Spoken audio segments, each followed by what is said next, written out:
Hello there. Oh, that's bad. Oh my gosh, Kages, how's it going? Life is yours and Draklin immediately. Hello, friends.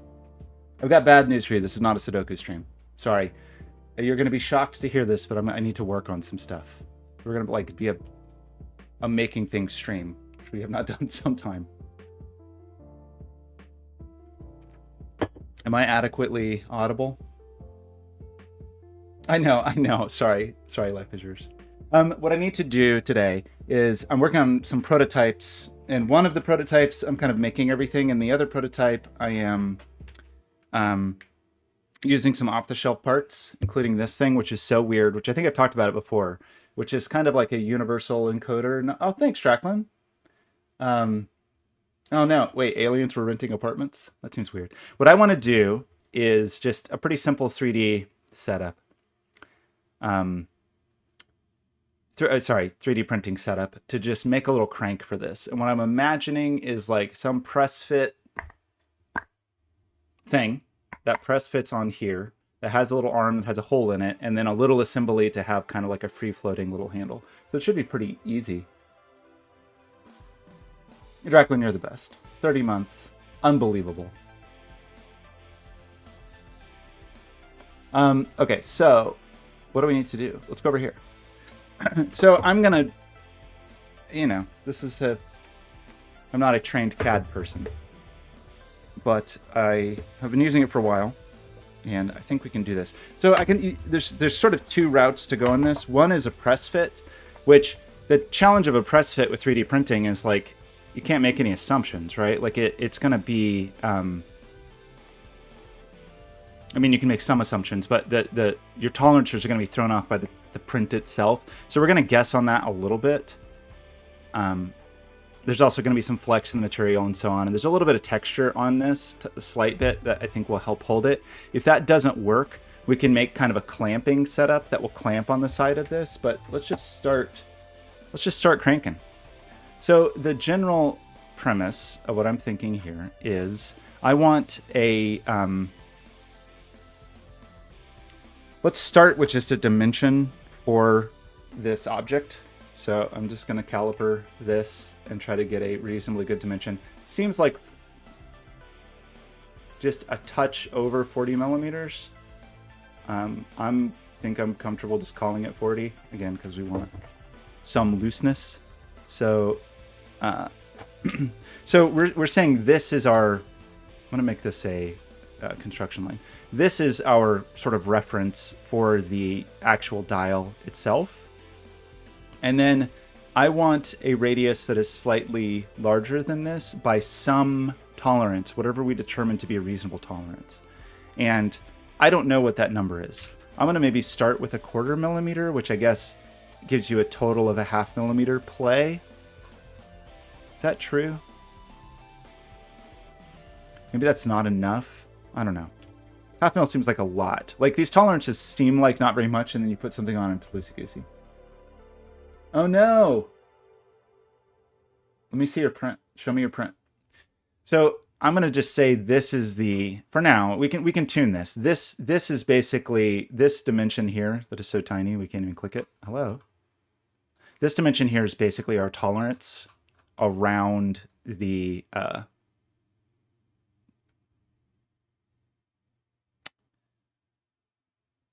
knob.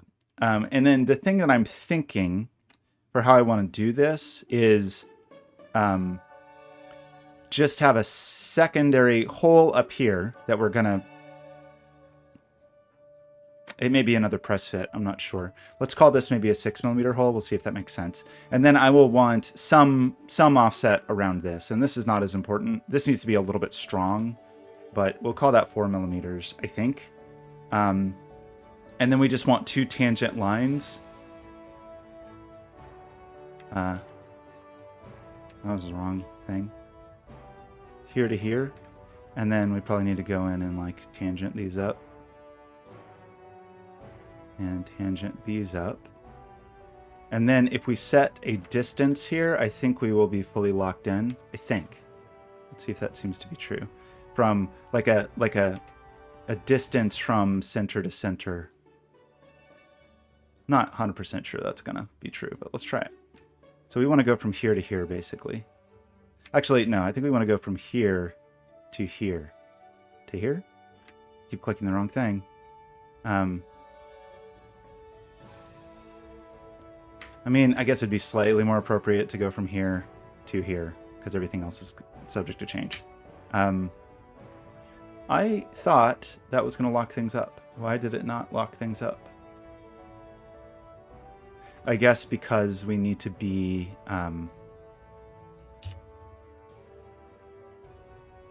let's have a center line here. Oops. And then let's make sure that this is...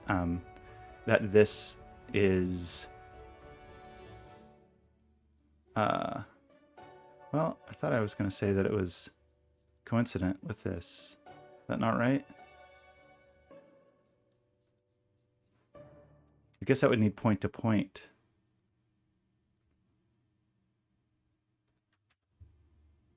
How do I need... what's the proper way to do this? Like, I think the problem is that we are not... you know, we're not locked on our line. Oh, maybe, I guess we could set an angle to that. But that's, I basically just want to say I want this on this line. But I'm not quite sure of the correct... I was going to do collinear, but I seem to not be able to do collinear. I guess that would be two things on the same line. Coincident sort of sounds like what I want, but we don't want to be coincident. What's the right way to do this?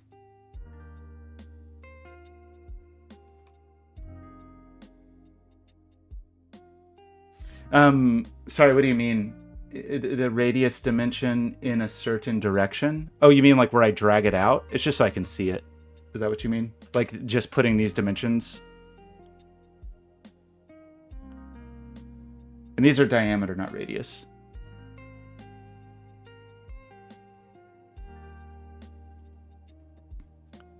I'm not sure what you mean by...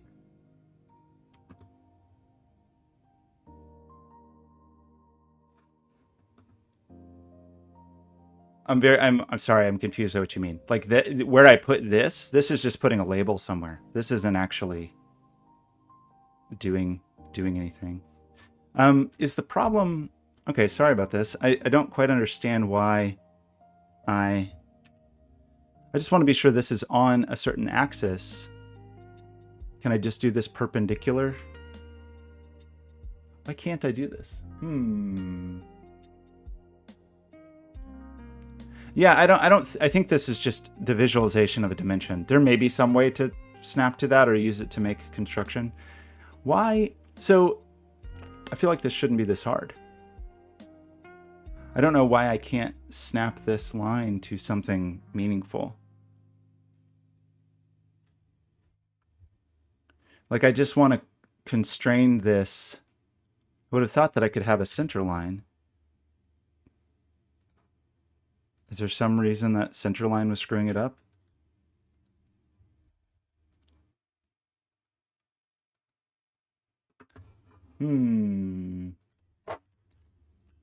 Fusion, constrain circle to line. Why does that not work?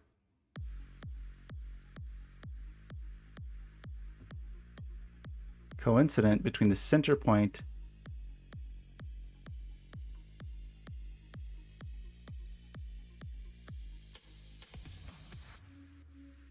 Yeah, coincidence is what I would have thought. So I don't really understand why I can't... Why can't I do this? You would... Maybe I have to actually select the center point. Is that my problem?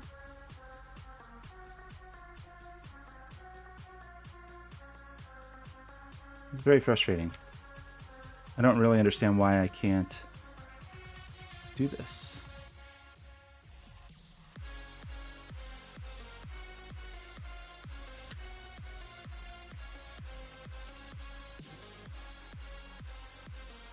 can't quite tell what I have selected.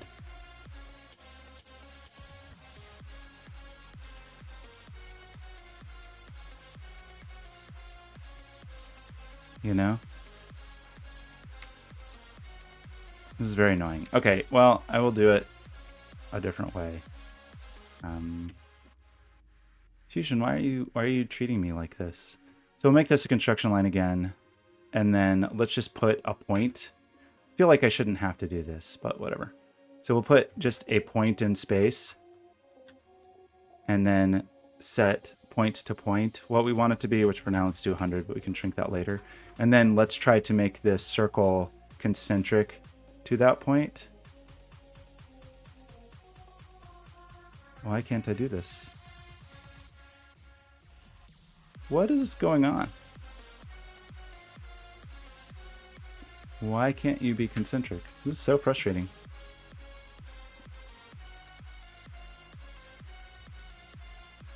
I don't want to redraw this. Why are my constraints not constraining?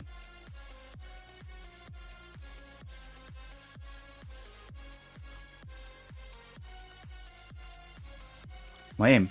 I don't know, and that still didn't lock everything up. So frustrating. The reason I'm spending time on this is I want to get better about having. I mean, obviously, I don't have to do this. Why is that?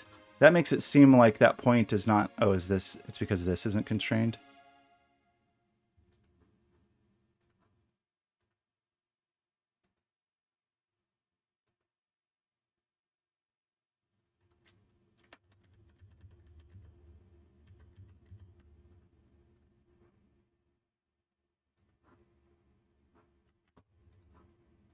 Like I want this perpendicular to this axis. I don't understand why I cannot do that. Okay, well, I don't want to. I've already spent too much time on this, and it doesn't really matter. But it's very frustrating. I don't really understand why. This seems like it should be a very obvious, simple thing. Unclear. Why? Now I really want to know. Why? Why can I not constrain this the way that I want to constrain this? I mean, I could just fix it, but I don't really want to. Like, I could grab this and fix it, and then it would cause all those other things to be locked. But that's not what I want. This has a distance. It's the angle that's the problem.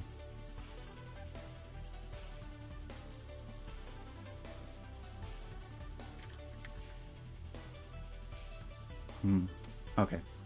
So I think that is our base. Oh, obviously this is all wrong anyway. That's funny. It's all wrong anyway because I need an additional radius. So these actually are not correct. I need one more circle that's going to be kind of the whatever this border is. And what did we make that upper one? 6 mil. So let's actually just do that as an offset again. Oops.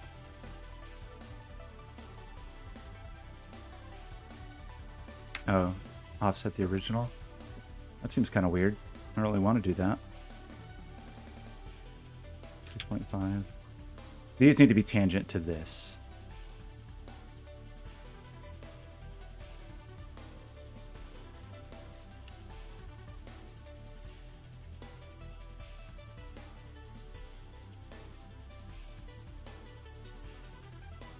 Still, I'm very confused why our original...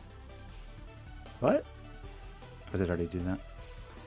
Okay, so that... We have like a 4 mil... So we actually don't need this to be this thick, really. And then... Because I'm annoyed. I don't know. That is a thing I often run into that I don't quite understand. I think I would actually like one more... thing. I know, it's hard. So we could do this and have kind of a little sleeve, which I think maybe that's adequate. I was originally thinking maybe it wants to sit on the top, but I don't think that's actually very important.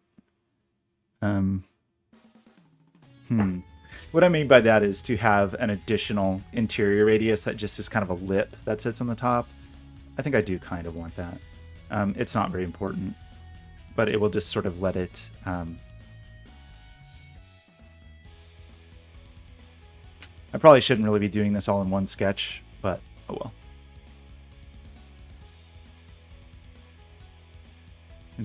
I guess we'll do this actually as an offset of that other line again. There's maybe a reason not to do that, but I don't know what it is. Call this -4 or something like that. So, and then what I'm imagining is that there's some... we have kind of our like base thickness here. I don't think it needs to be terribly thick. Probably just 2 millimeters might be too thin. How thick do we want that? I mean, we could strengthen the edges if we wanted to, but let's call it 4. And then we additionally need the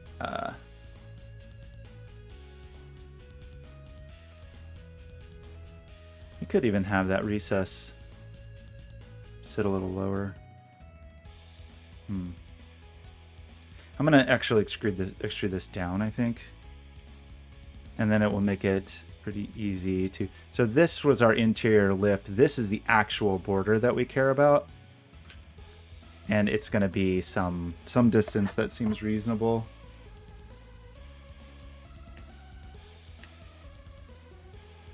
Call it, I don't know, 16 mil? Okay. And then just seeing this, I feel like the proportion, like this is way too thick. This definitely does not need to be this thick. But that's okay. And then maybe we'll extrude this a little bit just for strength. An additional 2 or something.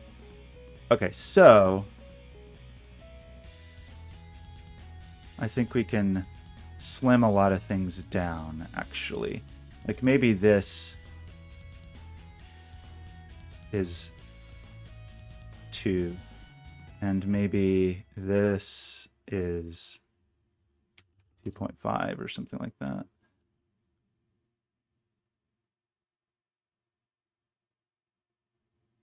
It might be kind of thin up here, but it also should be pretty strong. This is very thick. I sort of want to shell this just because I don't think it really needs to be that. Uh-oh. I had a thing selected. I did not really mean to.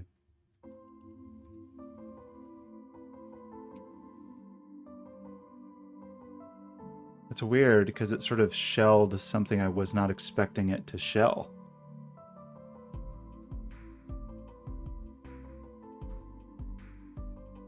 But I sort of can't see what it actually did.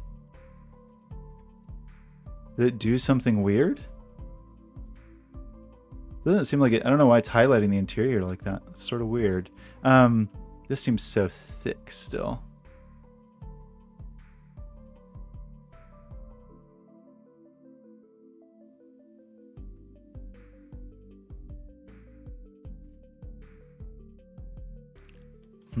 Maybe when we do our original, the initial extrude, what if we don't grab this and then we just grab that at this point? It's -2.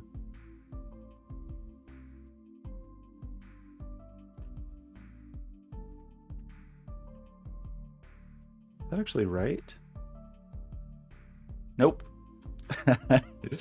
This is definitely not what I meant to do. So I think we want to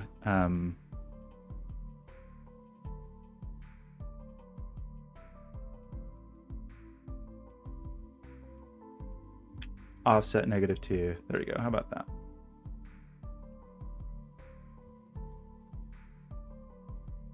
It's gonna be good.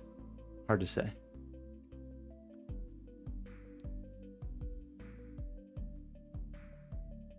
It seems so thick for this boundary. It is only 2 millimeters, but I don't have an incredible sense of the proportion here. Well, let's see how long it would take to print. Shoot, and I should have made all this component, really. Oopsie.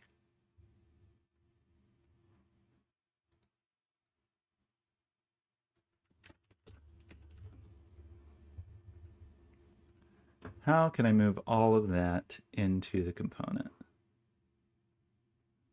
Just by moving the sketch in, maybe? Yeah, okay. I just want to do that so I can create additional pieces. Let's see how long the print would be here.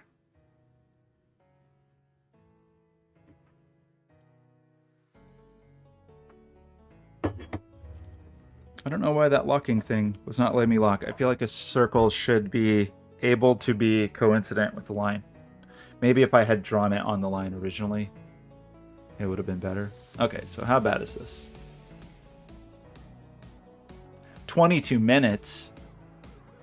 I don't have that kind of time. Most of that time is in outer wall.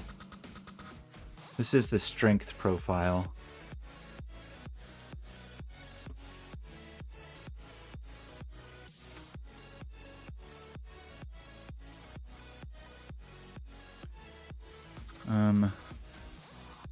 What if we did this just as -3 instead and made this offset only -1 and kind of still feel like this does not need to be that thick and frankly it does not need to go that far down. Like,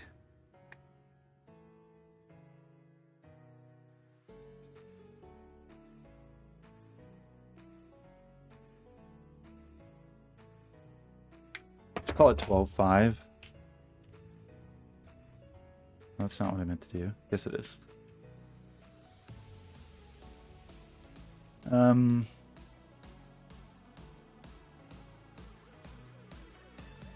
This little fella, I did backwards from what I actually meant to do. I wanted this to be -3 and this to be -1. That does not need to be thick. -2, -1, is that right?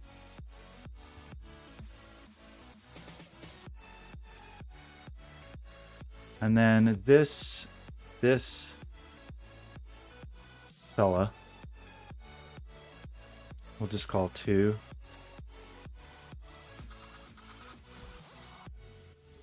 I don't really know how important this little extrusion is. Okay, but that I feel like has slightly better proportions. We could like knock out this whole middle portion if we needed to. Sometimes that doesn't actually help.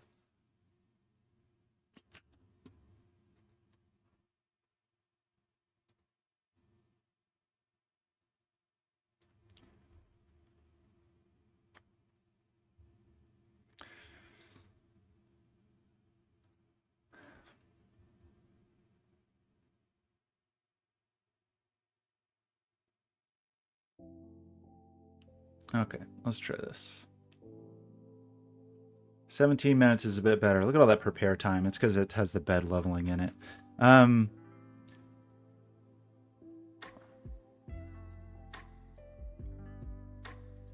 really understand the weird random gap infills. So that's with the strength profile. If we didn't do strength, saves a little time, but let's go ahead and do strength. So, I don't know, 20 minutes seems not unreasonable.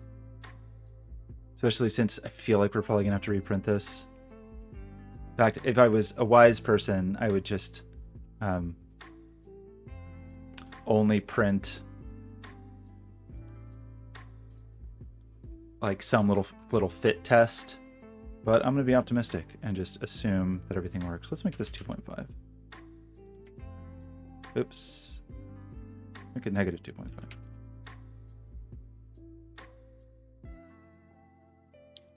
Because it's just a little friendly lip.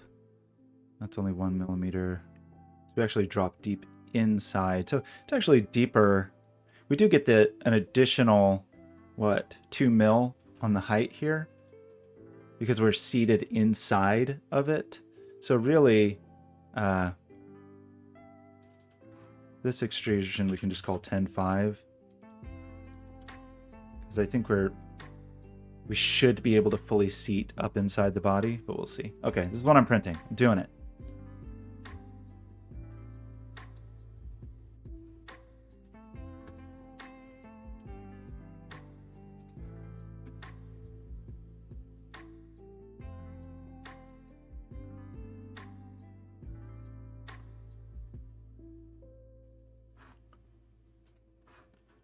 Slice.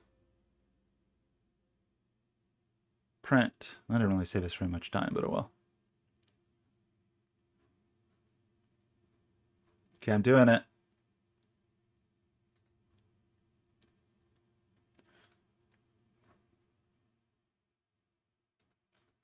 Funny that the bed leveling doesn't change the time there. Okay, anyway, send that.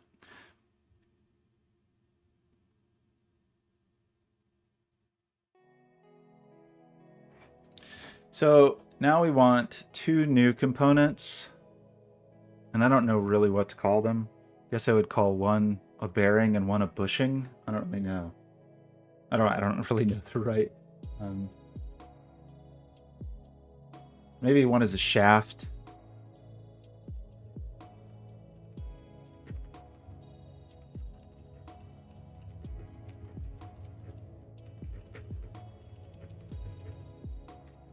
Probably just handle, right? Let's call it handle and shaft. So let's make a new component that is the shaft. And let's make a new component that is the handle.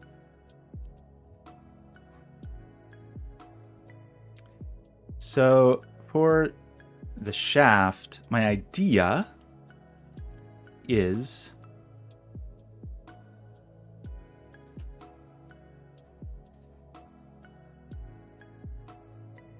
kind of, I don't know. Probably still should just be on this plane. My idea is to project this radius here. And then we should be able to... Am I in the wrong place? I'm supposed to be working in the shaft, and I'm not. Rats.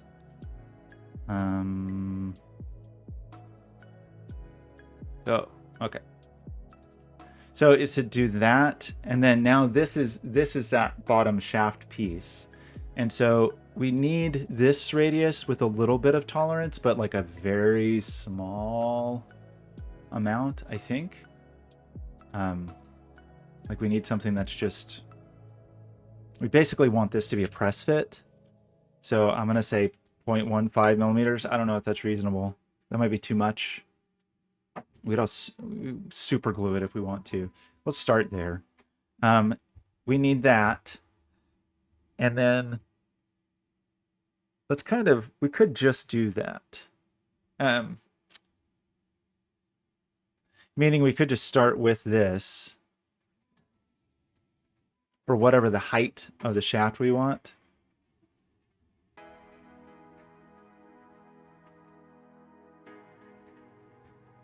Which I don't know at this moment. Let's call it, I don't know, an inch. We got to think about this a little bit, but we'll figure it out. And then on top of this, we want kind of like a little cap that is of a larger radius. Where'd you go?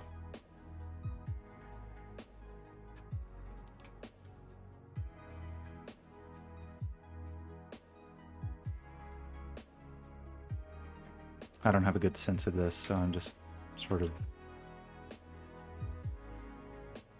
Oops. We could use parameters for all these things, but let's just make this 2 millimeters to start with. So we want to start with something like this, I think.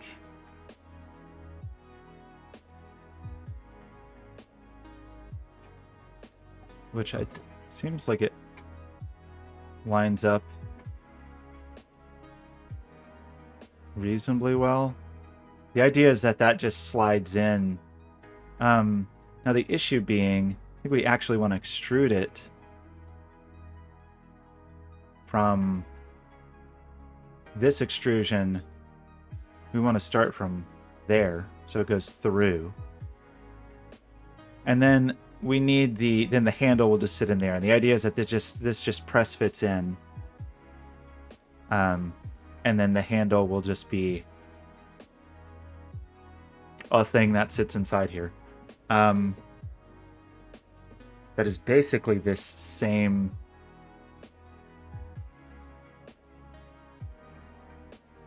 I'm trying to think of the best place to start this and what we would really want to project. But I also don't want to overthink it. So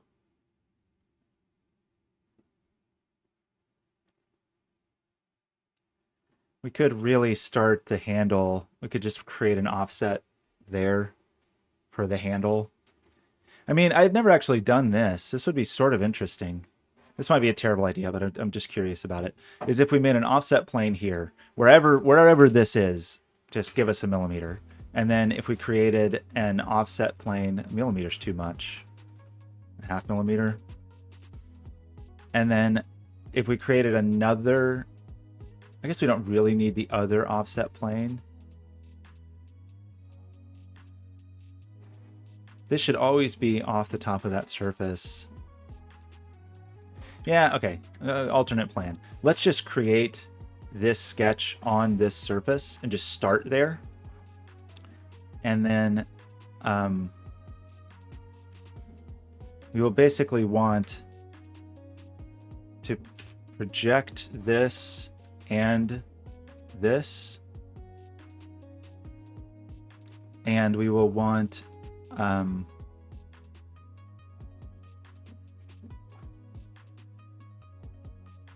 wait, I'm supposed to be in the handle. Where am I?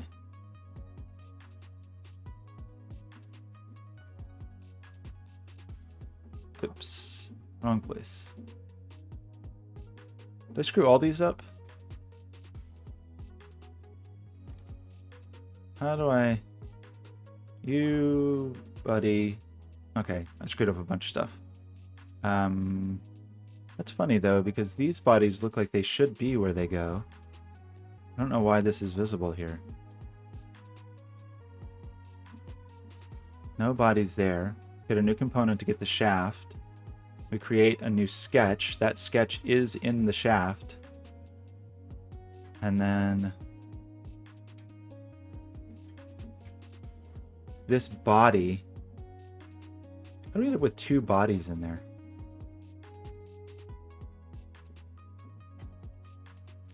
Like, I want these to be in a different... I don't know how to change these to a different component. I thought that by the fact that they were coming from a sketch...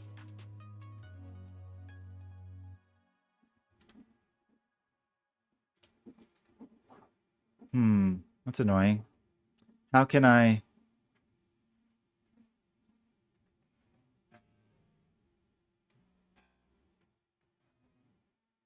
How can I move those to now live in the shaft instead? Can I not? I think I've done that before. I thought that just by moving the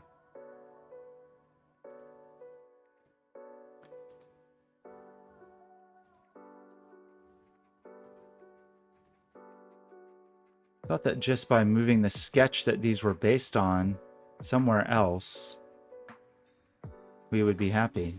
But that seems to not be true.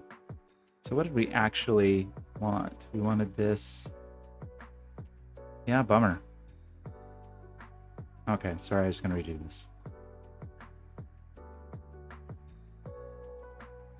Here, for where we want to be,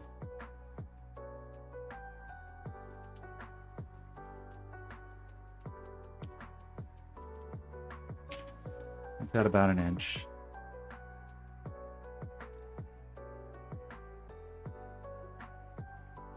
Funny that this goes so far away. I guess I could have set it so the origin would be around here, but oh well. And actually, let's just... I don't know if I care about that being...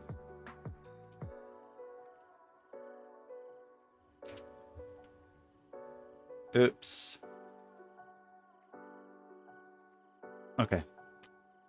And one thing we did need to do was be sure that this started...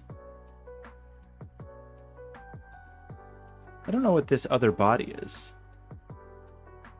Why is that in the wrong place?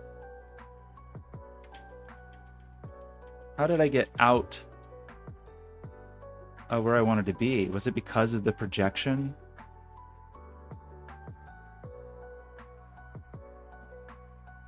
Maybe I just wasn't paying attention. Okay, are you happy now? Except for one thing, which is that this extrusion actually has to start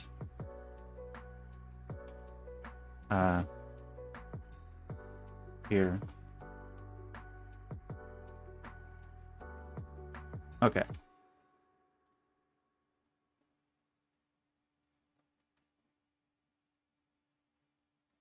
And now have a handle. And the handle we have decided is just going to start on this surface. Really didn't do that very well, but okay. And the idea of the handle is we want to project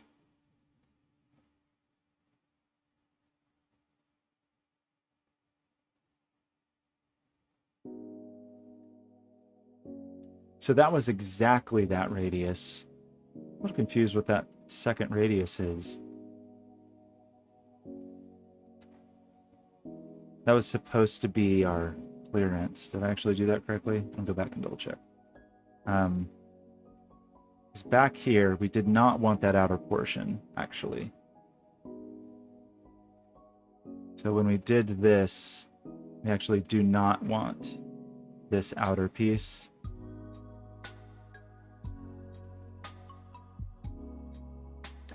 Feels like that's going to be too much. But I don't know. Because it needs to be a press. What did we make it? It's 0.15 millimeters. I don't have good intuition for... Why can't I grab this dimension? Hello? Okay, never mind. Didn't want to grab it anyway. For press fit, that may actually be too much. It's amazing that I can't grab the thing that I want to grab. Cool. Just 1 mil. Still probably a lot. But we'll try it. That won't be hard to print. And then the handle is going to basically have the same outer diameter.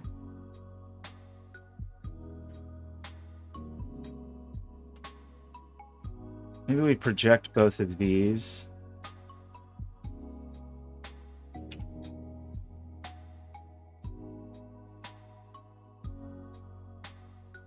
And give this one a slight offset the other way, because this needs an offset that is like for rotating clearance. So this can be pretty big. Maybe that's too much and we'll rattle around. I don't know. Let's just make that big enough that we think it can spin, basically. And then this we could just use, I feel like, if we wanted to.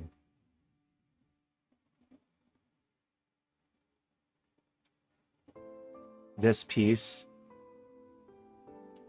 And then we would want to extrude this basically up to here. But ideally we have a little bit of clearance on the top and the bottom. Am I where I want to actually be? Yeah, I'm in the handle. No, I'm not. How am I on the crank arm now? I don't understand how I keep ending up not on the component I want to be on.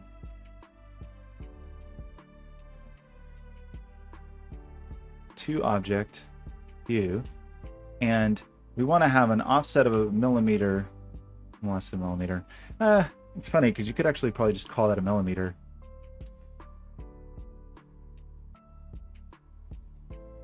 You don't have to set it in both cases, but I'm going to say it's 0.125 millimeters on the top. And 0.125. Why doesn't that work? Oops, 0.125 on the bottom, which should mean that there is a little bit of clearance top and bottom.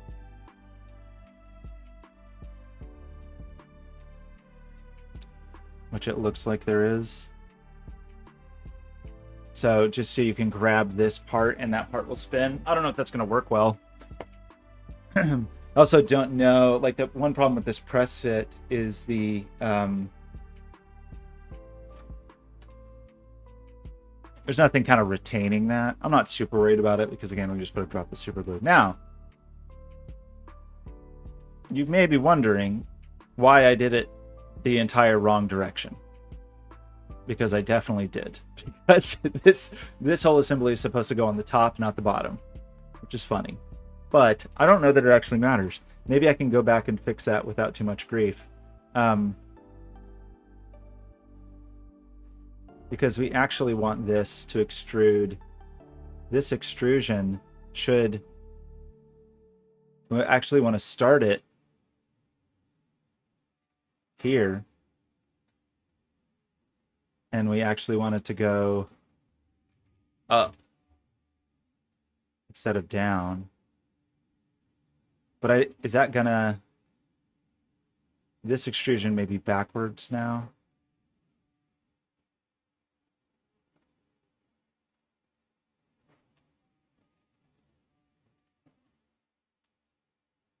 So what did we do wrong here? So we now need to... We lost our little hat somewhere. I think because this sketch plane needs to be redefined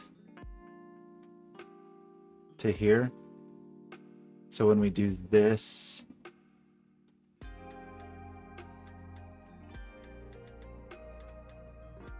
hello?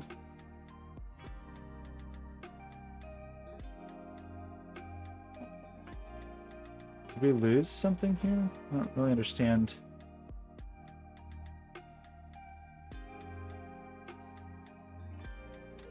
How did we totally lose that?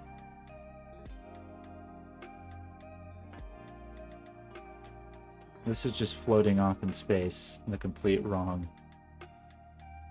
area. We need to read this sketch plane is there.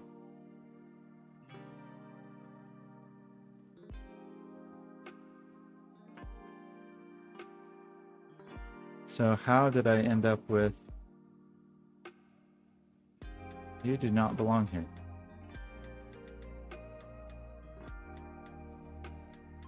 Why can't... Why doesn't anything work? Okay, so are you happy now? Except you probably need to go up. That's okay. And then...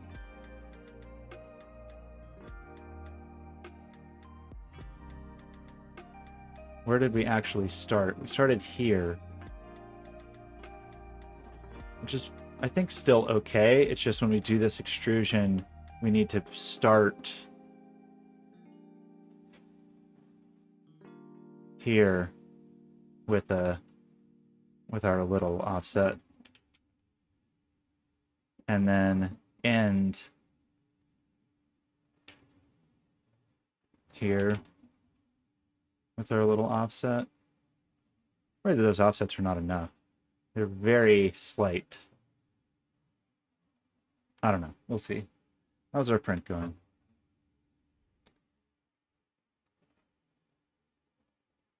Is this going to work?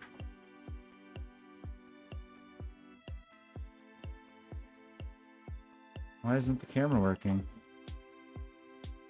Hello?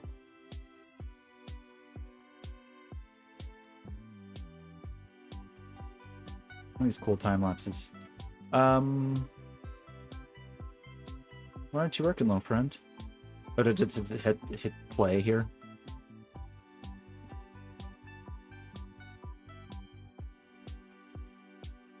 Okay, looks exciting. It looks like the thing.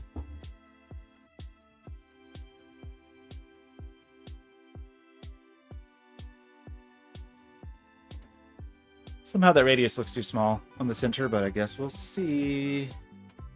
Okay, so the takeaway here,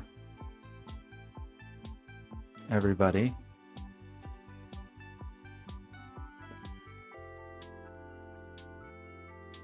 I'm not too worried about it. I mean, this is just a one-time use prototype, and I just wanted some practice. I'm annoyed by some things we just ran into.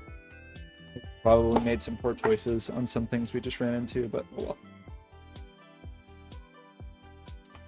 I mean, it would have been kind of cool to try to do it print in place, but I definitely want a sleeve going down and an arm going up, so we'd have to have a ton of supports, and I think it just would not be cool. I'm a little worried about all of the tolerances, like every one of them. I guess we could have tried to print in place this shaft with a little pin that just went down into here, but I don't think it's very necessary. These should be pretty quick little prints. The other thing I need to do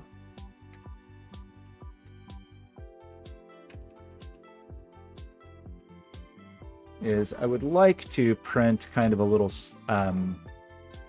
mask for this thing.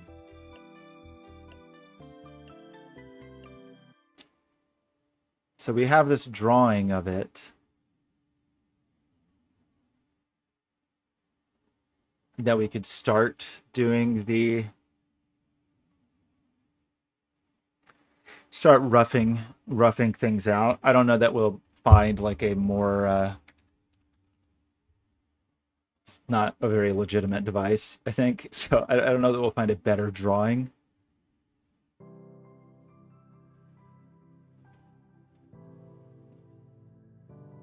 I think there's a drawing printed in the manual, but it's probably that. It just looks like a vector drawing of the device. So it might be enough to get us started. Basically, the idea is I only want the knobs and sliders to be available for the prototype. So you'll be able to use those knobs and sliders and use this crank for the prototype.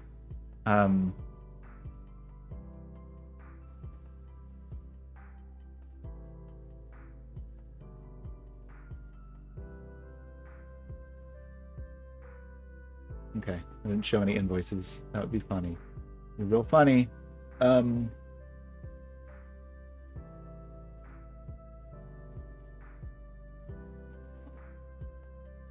These tomatoes flying around. So we want...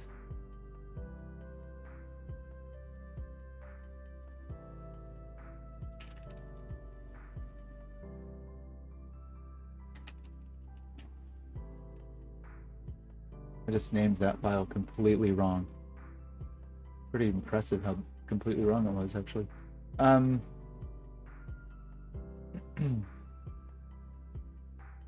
I'll just laser cut the template later. Still got to finish the other pieces.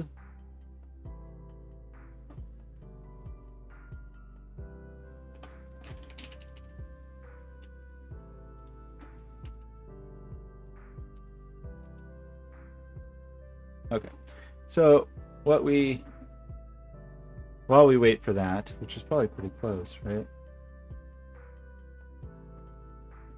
0 minutes left. Hope it works. Let's at least just start getting this set up. So I want a new design, and this design, I'm gonna grab the object. Be right back.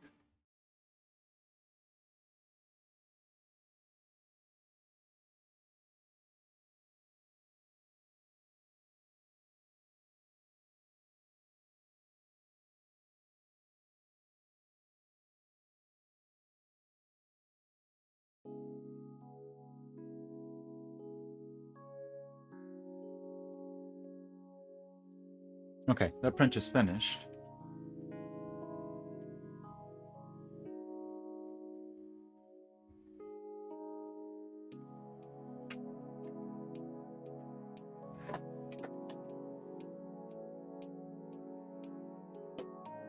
Kind of beautiful. Not going to be in focus, but it's not bad. Does it actually fit? Does it actually fit? It does, and it's too loose. There seem to be a number of weird problems with it. It doesn't, okay. It's just too loose. So, by a lot. By a sort of outrageous amount. So, I'm going to print the other pieces first. Gosh, that is so off. Okay. Yeah, like I said, I just don't have a great intuition for tolerances, but that's okay. I figured we would print that more than once. In the meantime, let's try to print these two pieces. I don't know if we actually can just grab two separate bodies like this. I think I've tried this. Like, can we do both of these? Wait, is heat broken? That's weird. I saw someone throwing tomatoes just moments ago. Let me restart the overlay. Oh no, don't break heat. I don't want to even think about heat right now.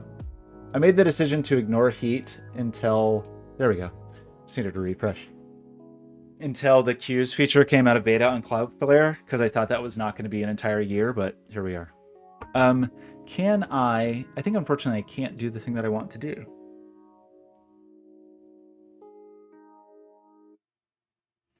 I could probably group these in some way and then print that. I don't really want to, but let's just try it real fast, see what happens. So if we do a, like join these such that we have a new single body. I don't know if that's possible since they don't actually touch.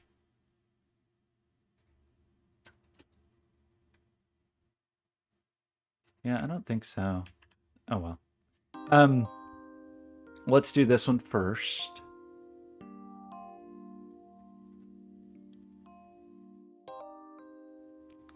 And start that. It's hopefully a very fast print. I'm anticipating that my tolerances will be laughably off on this as well.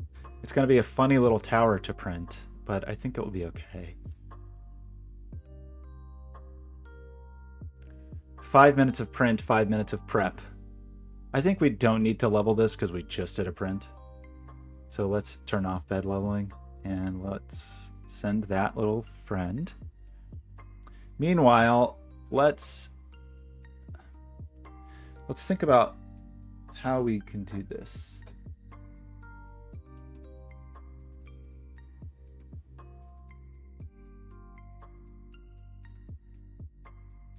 So again, going back to this image, if we it's like there's a weird curve to it, annoyingly. Like start to try to make some assumptions about the actual dimensions of this. Maybe those measurements are in here.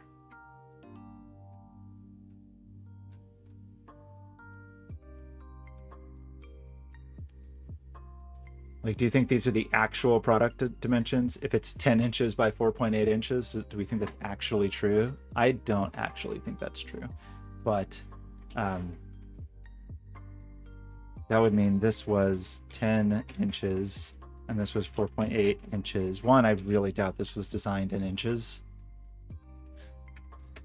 So I don't know if caliper's big enough to measure the long dimension, but the short dimension. Kages, a MIDI desk. It's a little hard to describe, but I'm working on a prototype that needs some sliders and knobs that in the final version would probably be really fancy, like rack and pinion kind of deal. But for the prototype, I don't want to spend that much time on it. Like, I started going down that route and I was just like, why am I building this when I could just pay $60? So those dimensions actually aren't don't seem to be terribly off, which is a shock.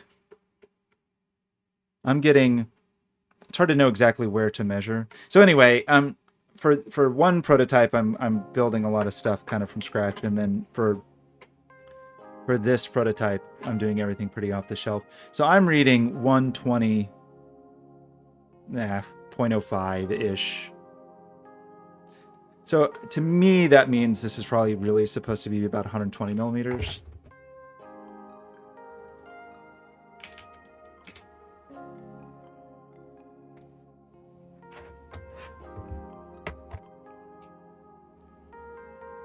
Four inches is 100 millimeters ish. It's not exactly. That's an easy rule of thumb.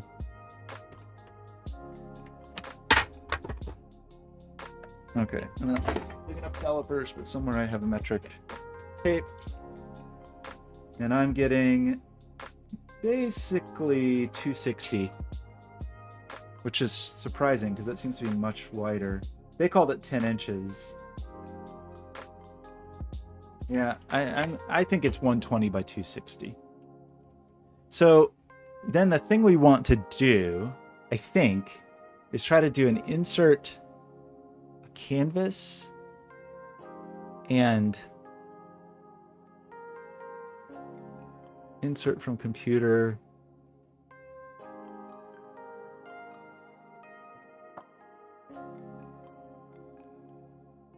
On, I don't know, here?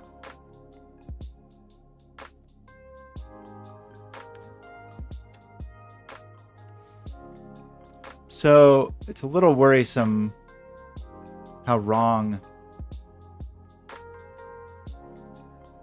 these dimensions seem to be. Why is that? Did I not? What did I do? Yes, 2 inches is about 50. The 1 inch to 25 millimeters is what my mental model is. Oh, it's not 260 at all. I'm sorry. It's 255. That's just me not reading a tape properly. So that is still a bit off. I mean, not that a tape measure is super accurate, but that looks to be 255 seems pretty correct. And looks like 120 almost exactly. I guess part of the problem is that they show, it looks like there's a tiny bit of white space in the image. That's one problem. You can see that there's a little bit of white space at the top. So how could we deal with this? Like, we're filling it on one axis and not the other. So we could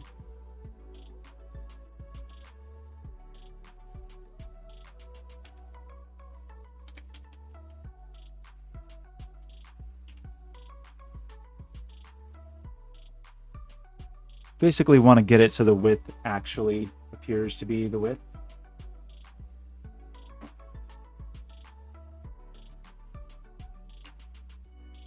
That looks about right. And then you would think we would need to slide it up a little bit. This does not need to be tremendously accurate. Like, what matters is that the parts relative to each other are correct, and that hopefully we can get a somewhat reasonable measurement on. But let's just start with this.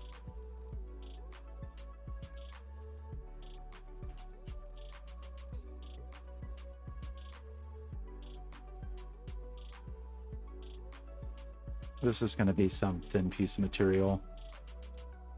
Okay, so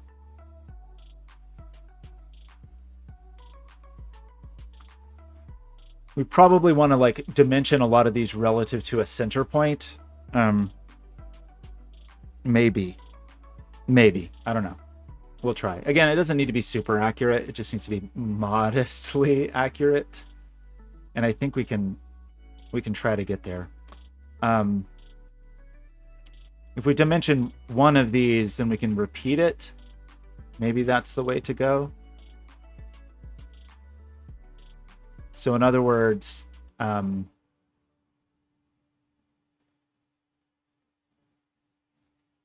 you know, these can certainly be oversized. Oops. Let's just start with that, and then we'll work on it, and then start with this, and we'll work on it. So, so we want some dimension from the edge to the center, which for now I'll just call 15. Just definitely too much. And then we want some dimension from the top to the center, which is a different number, which is maybe like, I don't know, 16, 18, 19, 18.5.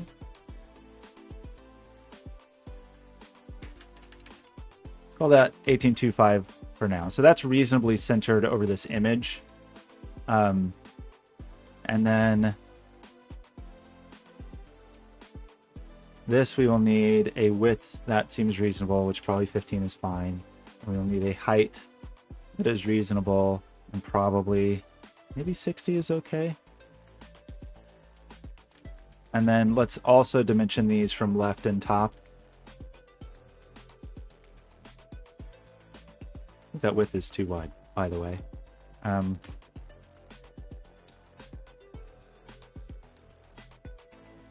want to be able to slide this over the top. Let's call this 7, and then make this less wide. 14 maybe.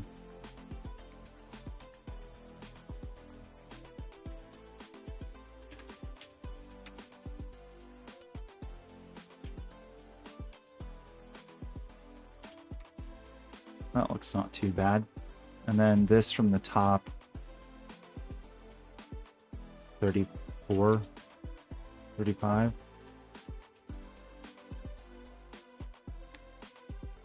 I'm just making a lot of assumptions on how I think a human might design this thing. Obviously don't know how a human designed this thing, but 58, 59. Like, humans tend to do whole round nice numbers, but okay, so that seems not unreasonable as a start. And then let's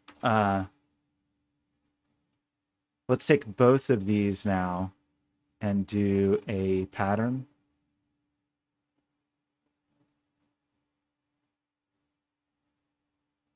And we need, I don't really like the way this is expressed, but I need 8 going in one direction, 1 going the other direction, and actually spaced at 210 is pretty good.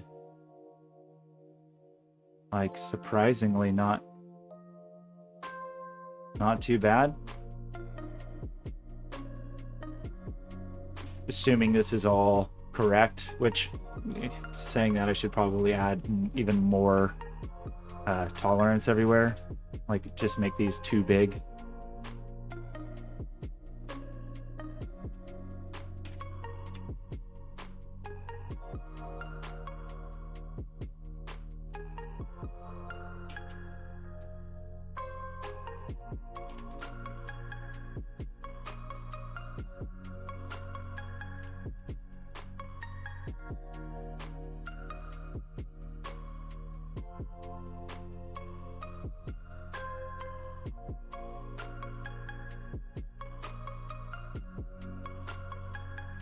Feel reasonably good about that 210 spacing.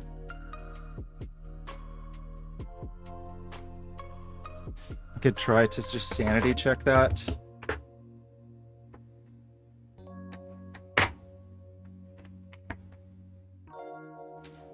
Again, this is just a, oh, I can't check 210. Wait, really true? Oh, I did that as a whole distance. Shoot, I should have done it as spacing. So let's change our, this is the full extent, which is not really what we want. We want spacing. So that's 30 mil on center. Okay. And then the idea would just be that we can just you know.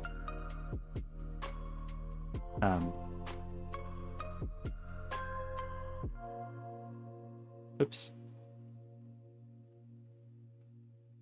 Pop this down. In the end, I'll just make a DXF, so it doesn't really matter very much, but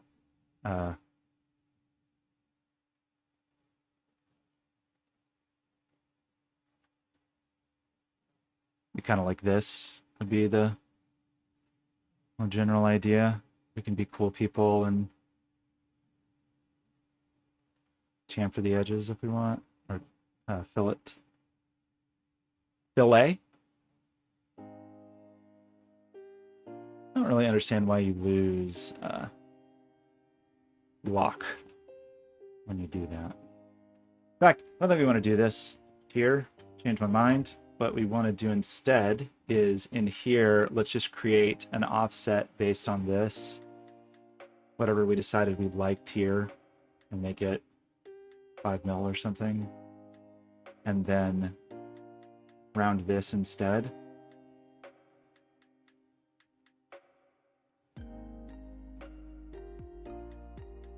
Is that what we want to do? No, that's still not what I want to do, really.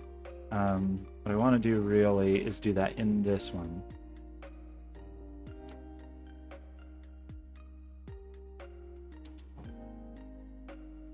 Around this.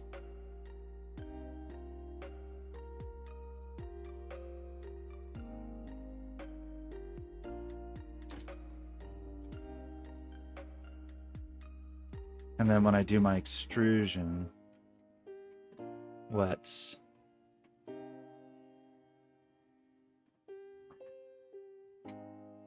what happened? When I do this extrusion, did I add that to the wrong sketch?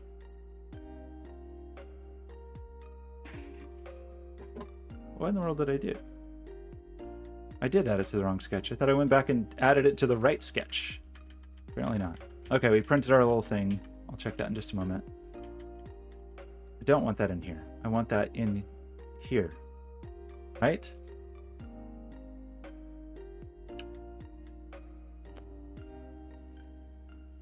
I think.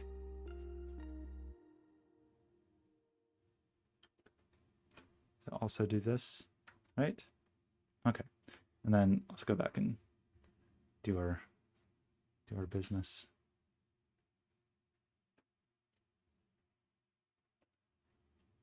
Oops. 5 mil. To have little rounded friends. I guess we could round all these for kicks if we wanted by doing a... I feel like this works sometimes, but not as many times as I want.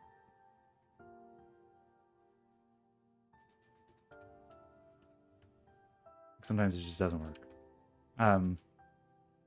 I guess maybe if we extruded these separately from the circles, extruded them, then we'd be able to fillet those. So meaning that if we didn't grab the circles on the first go, still feel like this doesn't work. Sometimes this works and sometimes it doesn't.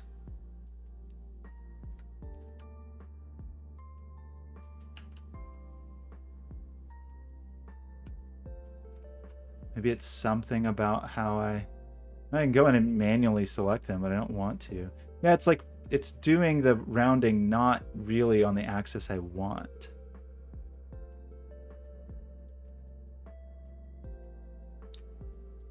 Like it's doing the outer upper edge, which is not the thing that I want. Maybe there's another way I could do that where I made some kind of stencil to cut it or something.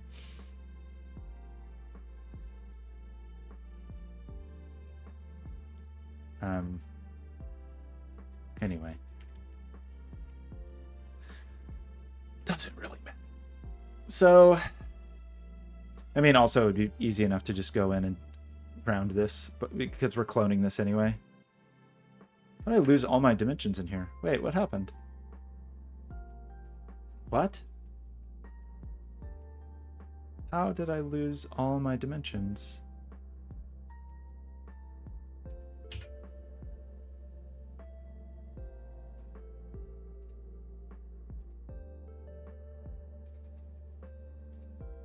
It's a sad story. By adding that outer edge, I lost them all.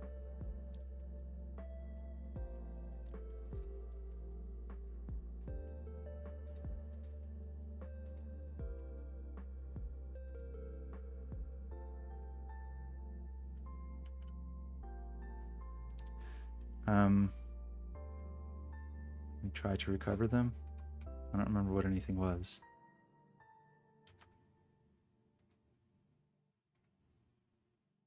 I guess we already know, so that's good.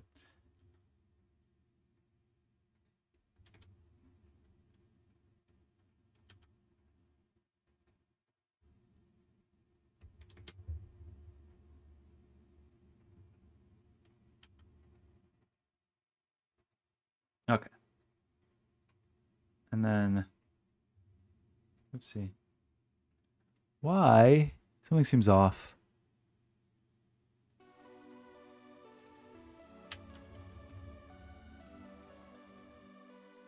Why didn't...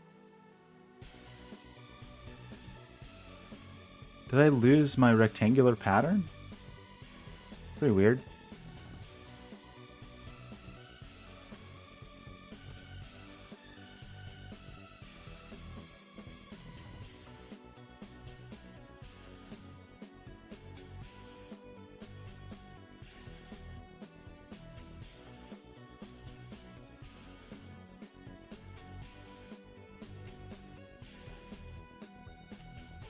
Weird.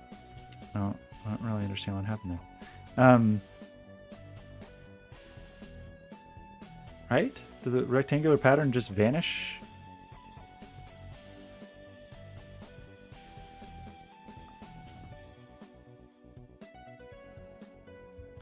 No. 8 and 1 and spacing is, what did we say? 30?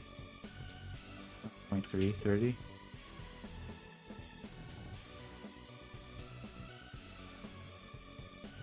Negative 30.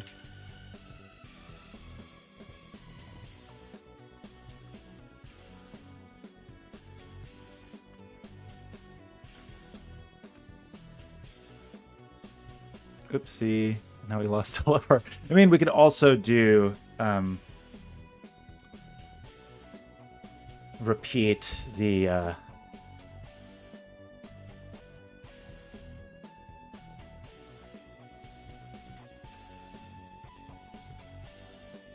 repeat the holes instead.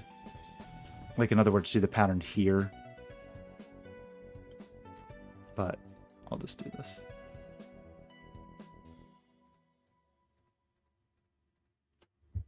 Who's talking to me and why?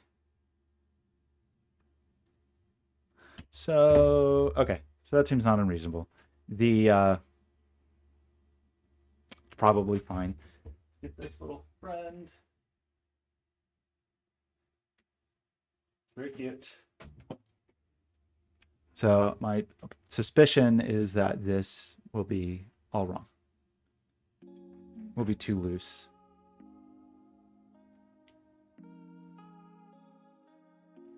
No, this one is too tight. But maybe that's okay. Because I think I could get it in.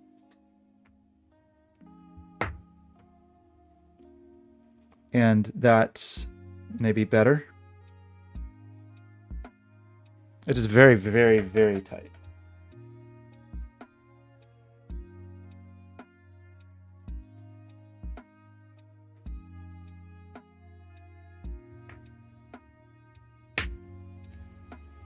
Like to where I feel like I might break it if I force it. And give it a couple taps, a few tippy taps.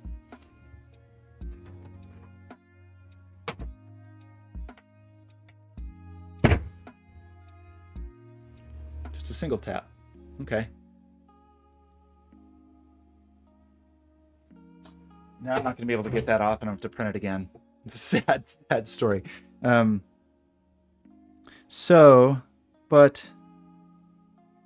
yeah, I really shouldn't have done that, should I?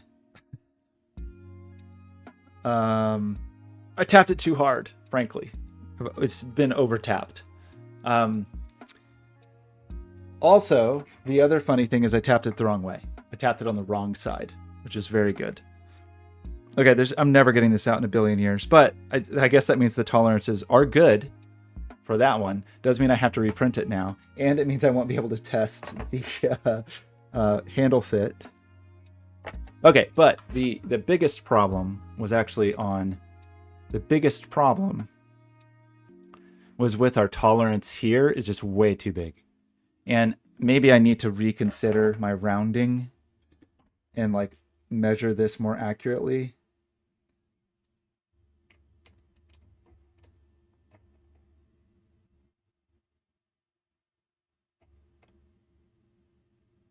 Because it's really like 39 point. It's very inconsistent, actually. 39.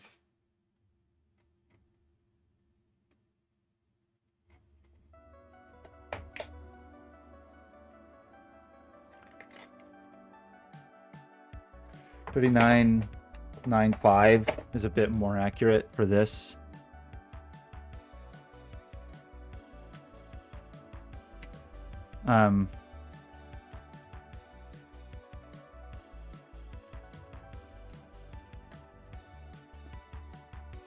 And then, but our real problem is this is way too big. Which I should know that. That's way, way, way too big. Why would I think that would be good? It probably needs to be more like 0.1. But that might be too little.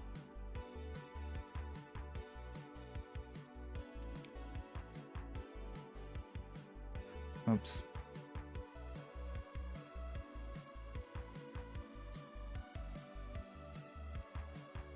Have it continue from a spot on an existing print? That's maybe possible, but that sounds insane. But I need to reprint that whole big piece anyway. Is this a reasonable tolerance? Let's do 0.15. That's very tight. A tight tolerance, but... Well, actually, what did I do my tolerance over here? Because it was outrageously tight. This one we made 0.1. So we could add another 0.5 millimeter. This one was very tight, but I kind of liked it. So we'll make the other one 0.15. We still don't know if the handle's any good, but whatever. So let's print this crank arm body again. And some would say, why would you print the whole thing when you really only need to test that one part? Because what if it's right? What if I just get it right?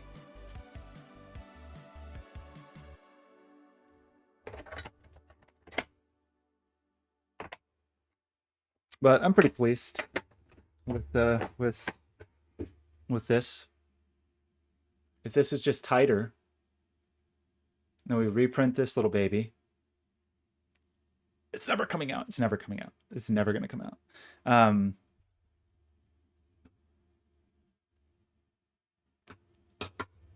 Slice it. Am I happy with the strength?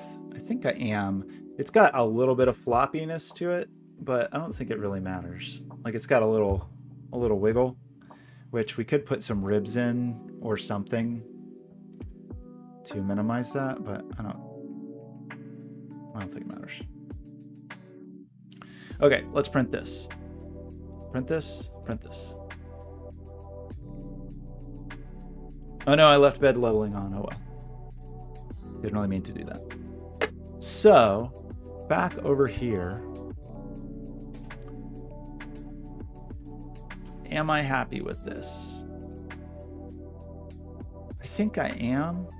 I kind of want to add a little vertical breathing room around the sliders. It's maybe not necessary, but in other words, a little more height here. Maybe we call them 60 and then offset them less.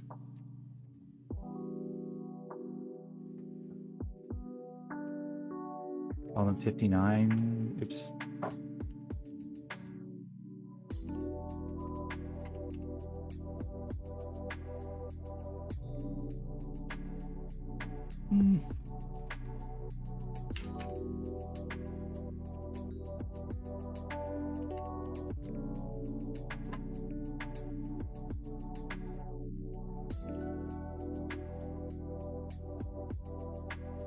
That's not bad. Oh yeah, we were gonna sanity check our distances here. So we had it at 30 mil.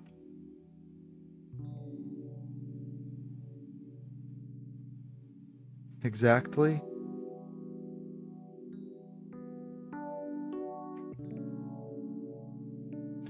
The problem with the way we've done it is the error will kind of amplify. You know, so whatever error we have at the beginning of the offset is only amplified by the end.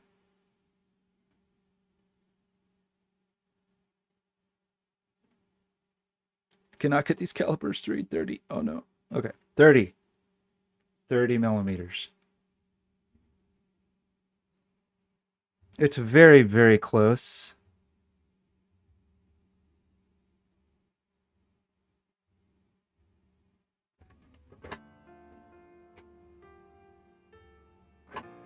But is it perfect? It's darned close. So the way we could really check it is to measure, take an interior measurement of the slot. So I'm going to measure this slot. Interior measurement of the slot, which we will call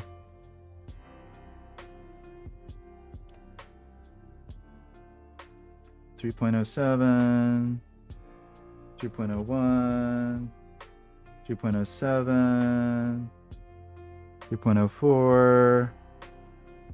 Okay, pretty comfortable calling that 3 millimeters, I think. And then if we measure outer edge to outer edge, we get 33.1.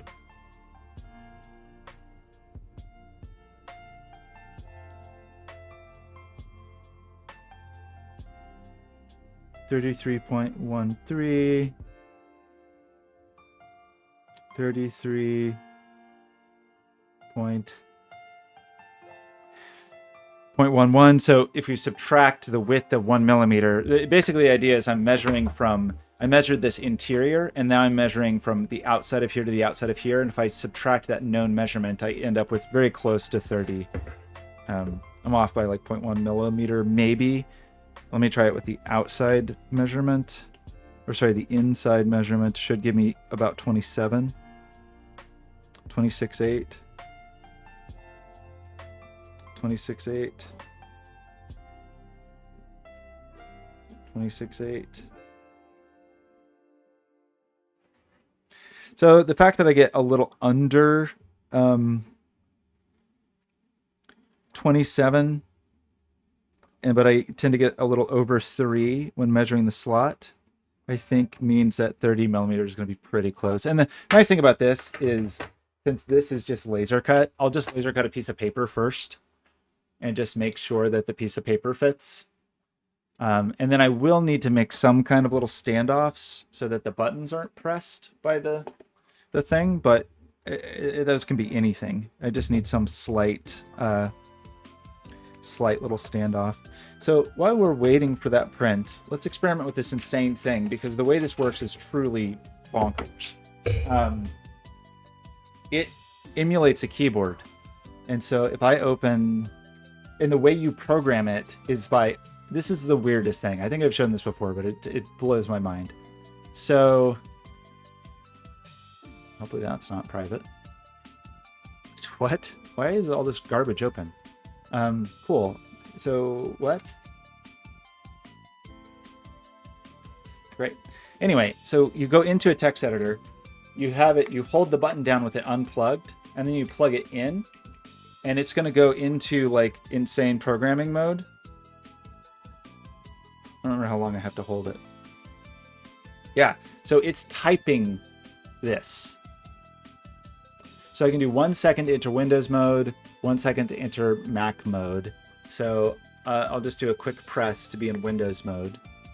So I'm in Windows mode. So these are the buttons that I have previously programmed that are pressed when I turn the dial, right? And turning the dial is just changing the selection of what is printed. It's truly insane. This is such a weird thing. Let's restore the defaults.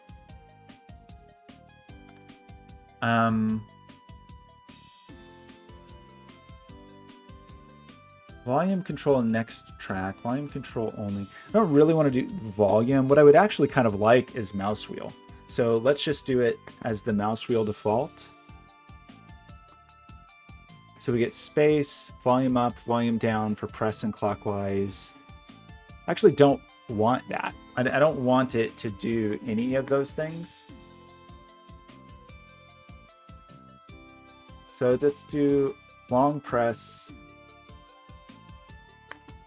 I just sort of don't want it to do anything, even though now I have to wait for this to print every single key, which is insane. This is such a weird thing. So this is just typing like a keyboard. This is a bummer. I liked the mouse wheel, but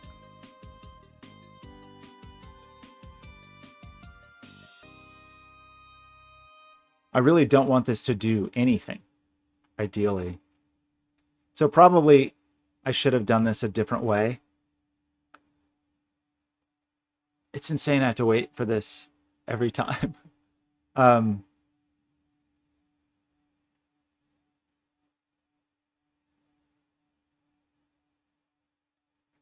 It's also very annoying that the mouse stuff is so far down. It's so bad.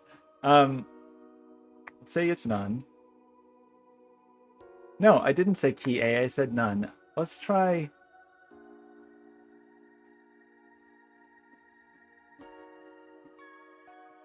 I mean, I understand the thing that it's both insane and brilliant, because it is a way to program something that has no input. Because, like, you know, normal like HID, like human interface device with USB, is a one-way connection, and you can't talk to a device that way.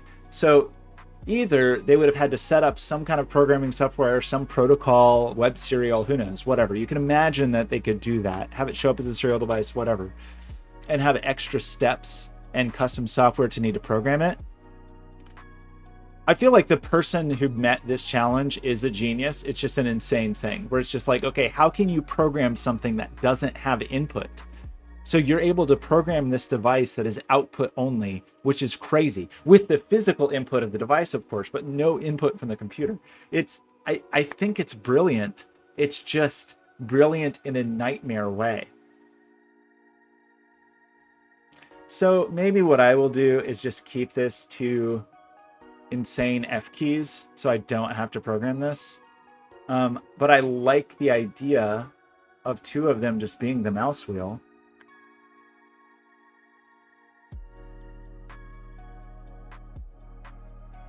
So let's make the first two the mouse wheel, even though this will take the rest of our lives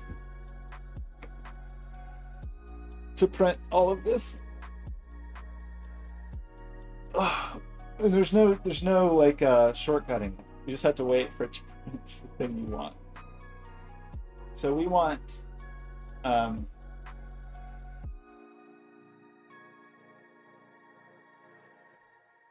this to be mouse wheel plus. Yeah, but think about how much more this would cost. Like I have to imagine that this was designed not with the idea of being able to program it, you know? Like I kind of imagine that it was designed as just like a volume control device, and then somebody was like, well, it's got this microcontroller in here, I bet we could figure out how to program it. So I think the problem is now I have lost steps somehow. You can see how the printing is wrong. And so unfortunately, I think anything I put in will be wrong. Unless it like fixes it. Oh, I can't even scroll far enough to get it.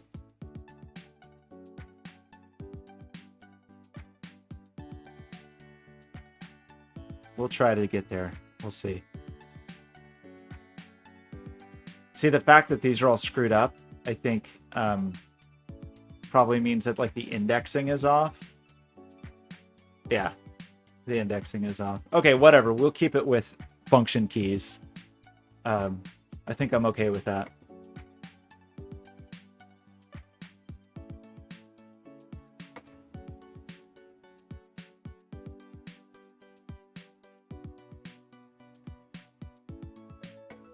Short defaults, crazy function keys. I mean, if you just bought it and used it as volume control, you would never care. It would be fine. It's so weird. Okay, we'll just have it feed F19 and F20 and call that good enough. Yes, save and quit, please. Okay, so now I don't know if there's a way to like how can we do that easily?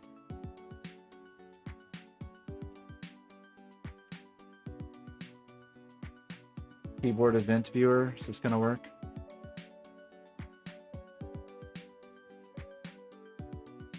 Yeah, so you can see as I turn it, clockwise we get F19, counterclockwise we get F20. So it's easy enough to, you know, write software to watch for this input. It's still insane. What I wish it had on there was a MIDI option to just have it spit MIDI, but as far as I can tell, it only will emulate key presses, which is fine.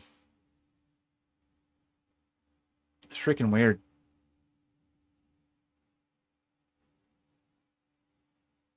Uh-oh, what are you showing me? Negative ion generators are fake and don't Is that super loud? Oh yeah? I disagree. Negative ion generators are fake and don't precipitate dust out of the air at all. Oh yeah? What are you showing me? I disagree. What is this? Negative ion generators are fake and don't precipitate dust out of the air at all. Oh yeah? I disagree. What insane things are you showing me?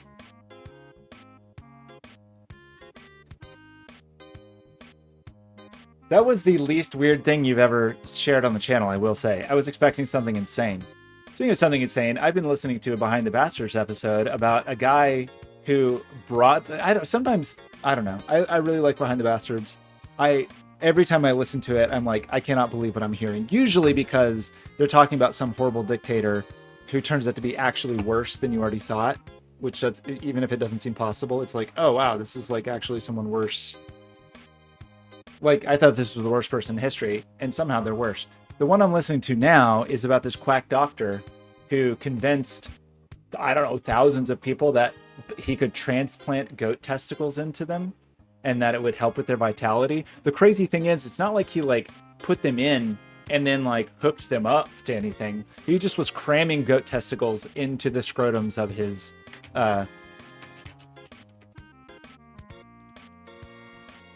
patients, which doesn't even sound possible, but it's real. He was a complete quack doctor and was like basically the inventor of podcasting in a weird way. He built one of the most powerful radio broadcasting towers in all of history, which is insane. Yeah, he basically was the inventor of advertising and radio. He sort of like was the first person to broadcast country music. He like popularized country music. He's an insane person, but somehow he convinced Americans in the early 20th century that he could cure impotence, and eventually as like a way to cure everything. He could cure everything, but he was xenotranslation of goat testicles into humans. But I don't think he actually hooked them up into anything. He just crammed them in there.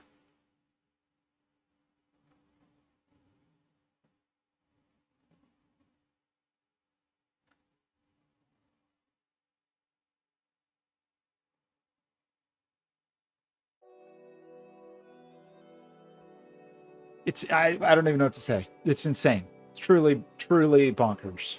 It's not that long ago. 100 years ago, less than 100 years ago, people were getting goat testicles inserted into their scrotum. But I don't think he just didn't actually, I don't think he hooked them up. Yeah, following one of his crude operations, the body of the patient would typically absorb the goat tissue as foreign matter. They didn't graft into the body. They're simply placed within the human male testicle sac or the abdomen of women near the ovaries.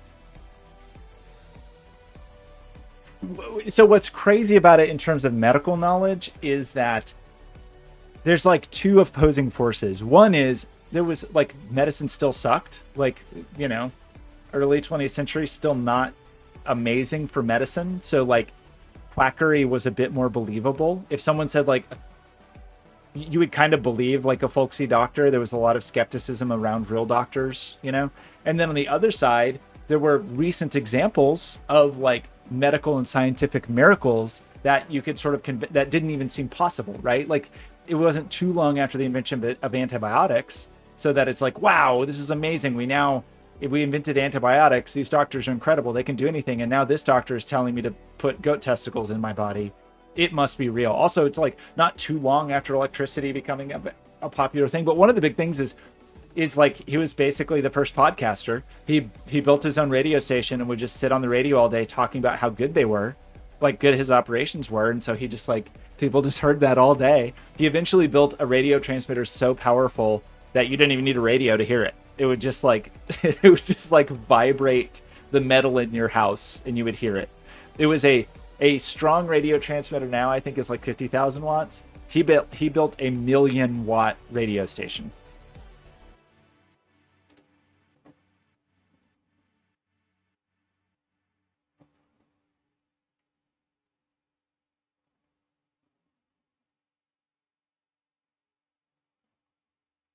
Let's see.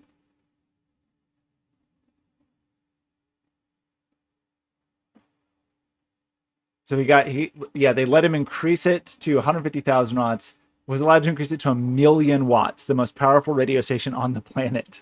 Could be heard in Canada. This is from the Texas border. Because, by the way, he lost his ability to broadcast in the US, so he bribed the US government, basically, into letting him build a radio tower. He really did. He really did. It is a baffling. I really recommend I recommend Behind the Bastards purely, like just without hesitation, broadly, just because I think there's a lot to learn from it. But this one is just insane. Local residents claim to not need a radio to hear his station, with ranchers claiming they received it through their metal fences and in their dental, like in your fillings, you could hear it.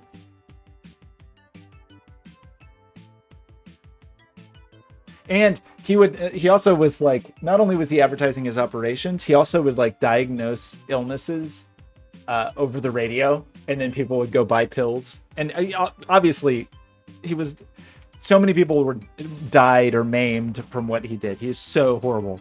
But the craziest part is just how into it everybody was. That was like, yes, obviously this is what I need. I need goat testicles put inside my body.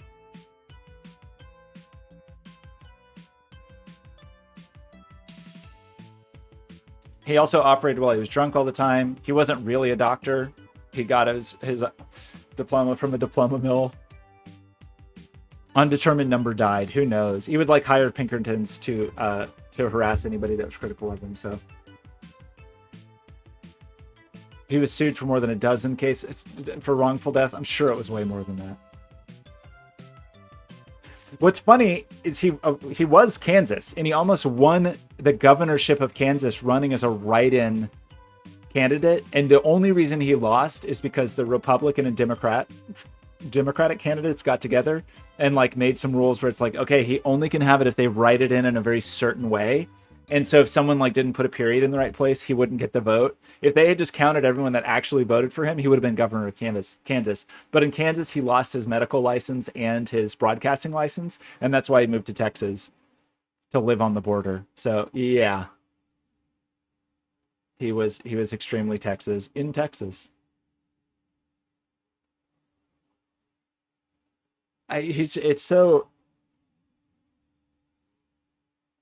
amazing. This is amazing. Amazing person. So awful. And just got away with it for so long. And real doctors are like, you can't do this. This is not good. And he would just go on the radio and be like, you know, oh, it's the AMA. They're a bunch of butchers. They don't know anything. They're trying to shut me down. You know, like the same kind of garbage you would hear on right-wing AM radio today. It's pretty amazing. From that perspective, nothing has changed in 100 years. 100 years later, it's still the same. Okay, how's our print going? So what I'm trying to tell you is I'm going to go get that operation. He did seem to be a very energetic person. I wonder if he did the operation on himself repeatedly. I mean, I don't know. There's still crazy right-wing AM radio personalities. Same medium. And there's a crazy way in which Alex Jones is like really one of the pioneers of podcasting, and he was doing the same thing. Just get on the radio and say insane things all the time. Oh no, he had a public access show. It wasn't radio, it's TV. It's bad. Everything's bad.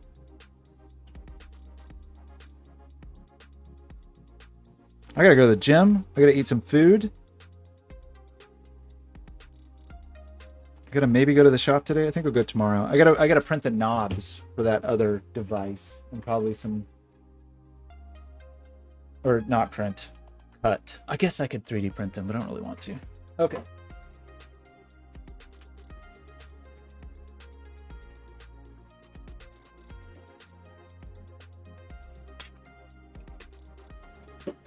Okay. Better? Maybe.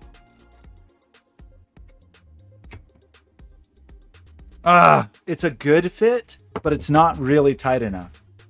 Good fit meaning like it slides nicely on, but there's not there's just enough play that it can spin without actually spinning the dial. Unfortunately, I could probably like shim it or put a little piece of tape or something, but I think I will have to print it one more time at least.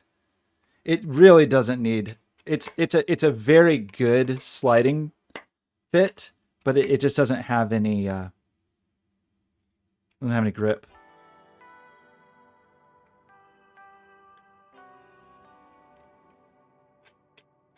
I was hopeful about this one. An O-ring, maybe, probably not an O-ring. I maybe could put just a what could I put? I could put a little if I had just printed that whole center portion, then it would just be a piece of tape that went on here. Maybe that's actually the easiest answer, is just reprint it without this hole knocked out of it, because then all I have to do is put some double stick tape there, and that would probably be adequate, and then I'm not only relying on a press fit. Could probably do a little bit of VHB in the corners of my little, I do have that little lip in there. Potato skin. You think I just need to? I mean, I could maybe shim it. The angle's not quite right for a shim. You know, the other thing I could have done, I just realized. Oh my gosh. Life is yours. This knob slides right off. I could have just printed something that went right on here without even needing the knob. Is that what I should do instead?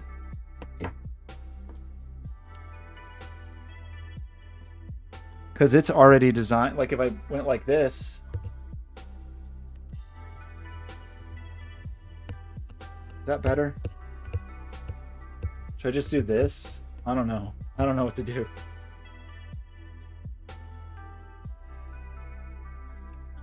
I mean, I feel like we've come this far on the knob handle thing. Although I feel like that what I just did was better.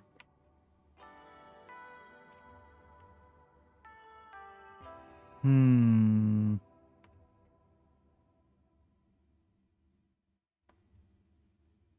don't know. I mean, we are very close on this part.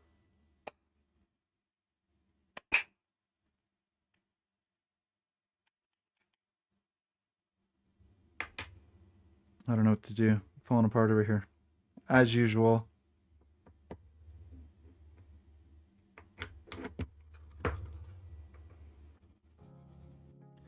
It does feel like just the littlest bit of something. I hesitate to do super glue because I sort of would like to not make permanent changes, but... So what do? Do I tighten it up? Do I increase that hole in the middle? Let's do both of those things. Let's tighten it up very, very slightly, like extremely slightly, and make it 0.1 instead of 0.15. That's gonna help. And then let's make this. What is this measurement? This lip. Let's make this more like 5 millimeters so that we have room to put a little bit of tape if we have to. Otherwise, no notes, maybe? It could be a little stronger.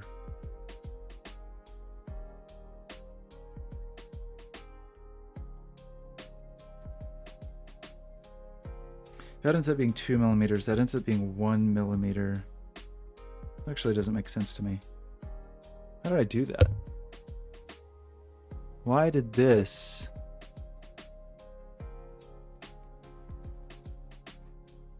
I said make that 2 millimeter shell because I'd only extruded it enough to be 1. I see.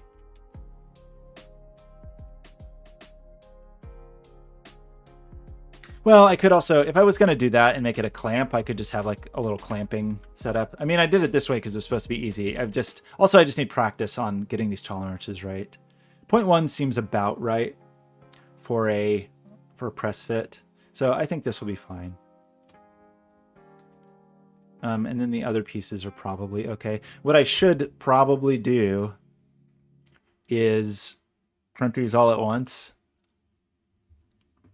But that's unfortunately annoying to do. I mean, it's not that annoying, but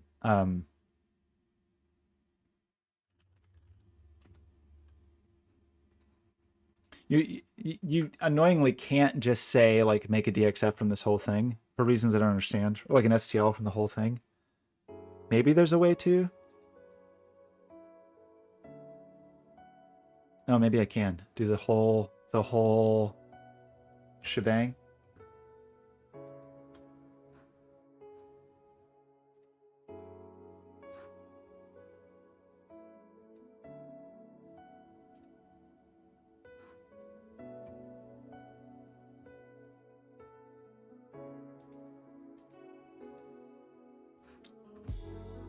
What are we doing here?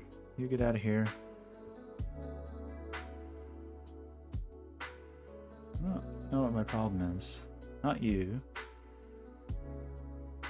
Okay, it was just taking a minute to open. Okay, so that actually works to do the whole model, and then we need to do some kind of auto layout kind of thing.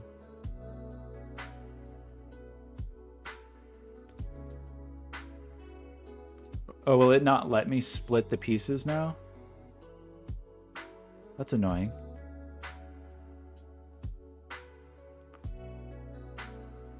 Split 2 parts? Did that work? I feel like that didn't work.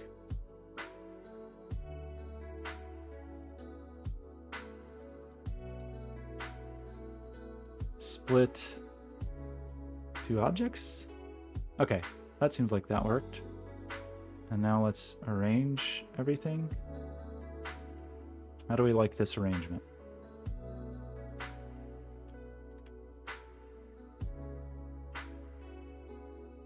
Seems suspicious, but let's do it. 30-minute print. This is outrageous. Okay, let's print it. What am I going to do for 30 minutes? Just kidding, I know the answer. For 30 minutes, I could do some work, or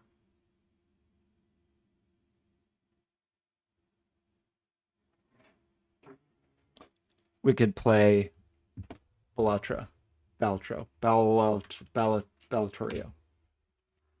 which is what we're actually going to do. We're trying to win with the plasma deck, which I'm really struggling with. The plasma deck is in a certain way, it's very overpowered, but it is it's harder for me to estimate. You know, it's harder for me to what was it? What was that? What game was just featured here? Oh, publisher sale. Why do I know the name of that publisher? Oh, they do. I see. Some people really like these games. I don't think I've ever played any. Like Zero Time Dilemma. I think Corey loves those. Okay, anyway, we're going to play this. Can't wait for Frostpunk 2. Very exciting. Okay, let's stop.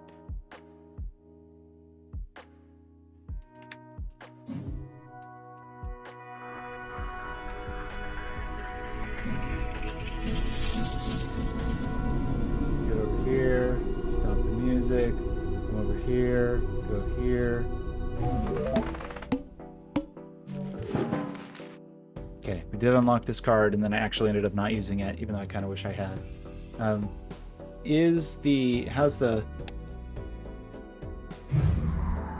the audio? I don't know. I would like to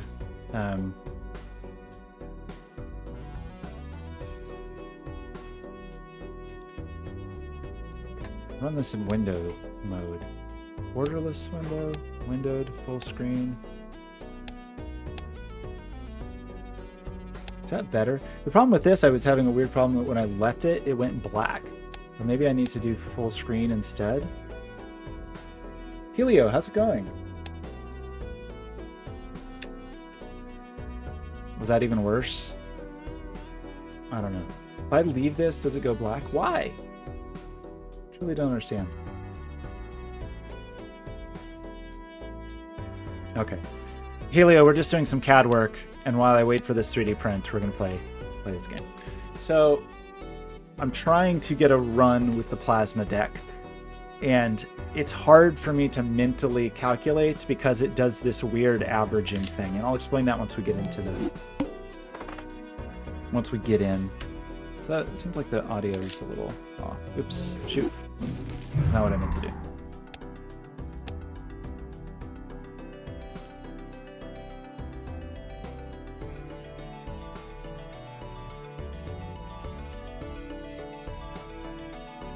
I don't know what a reasonable level is. Let's try that. So for those of you that are uninitiated, it's basically a roguelite deck building game where your attacks are poker hands, and they are all modified massively by 150 total weird jokers that applied modifiers to the thing. It also has tarot cards involved and sort of like weird planetary modifiers. It's very good, but I'm pretty deep in it in a pretty crazy way. So this is a pretty unusual deck. But the core idea is that you play certain hands, and each poker hand has the idea of a number of chips, and then there's a multiplier. And there's all kinds of different strategies based on what decks you're using or what jokers you get on what you can do. You can level these up. But the deck I'm using now kind of averages the chips and modifiers, which makes it very hard for me to do sort of like off-the-cuff calculations of what my totals will be. Normally, I'm reasonably good at saying like, yeah, okay, I can see what my score will be. It's very hard for me to estimate that here. Maybe I can get there and I just don't have practice, but it's a pretty weird one. So, so I could play, for example, 2-pair here. This is I'm on a boss, so spades are debuffed right now, but I could play 2-pair, and 2-pair will give me 20 times 2. Each of these, except for the debuffed one, cards are going to give me additional chips for that times 2 multiplier, but this deck is going to average these in a weird way. So, I'm not even sure if average is the right word. It calls it balancing, but you'll see what I mean. It's going to take these, sum those, and then it will modify them. So I get way more points than I would have thought otherwise. So we can play this full house, which has these base stats, but it's going to modify those in a way, again, yeah, that I find very... I guess I don't have my head wrapped around. Okay, so this sucks. I wanted a... I picked this hand, or this run, because it had a rare Joker for free, but I actually really don't like that particular Joker. Also, individual cards can have like enhancements and modifiers on them. So we'll breeze through this. I don't have an incredibly great feeling about this run, but we'll just go. So we'll take this Joker. It's a weird, a lot of the rare Jokers have very unusual... Yeah, in this case, the red multiplier is getting upped because it's doing something to balance these two. And so I seem to think it's a little more complex than just an average of the two. I guess we can try to watch and see what that is. So let's double our money. I do want this. So I'm skipping levels to get straight to the boss. Some cards are going to be played face down on this boss. I'm trying to just get a full house. So playing this full house, we can see this 220 relationship. We're not going to get any bonuses from this because it's only for heart cards. I guess if we wanted to... Okay, sorry. I'm going to play this 6 just to trigger this stupid, weird Joker, because it could lead to something good.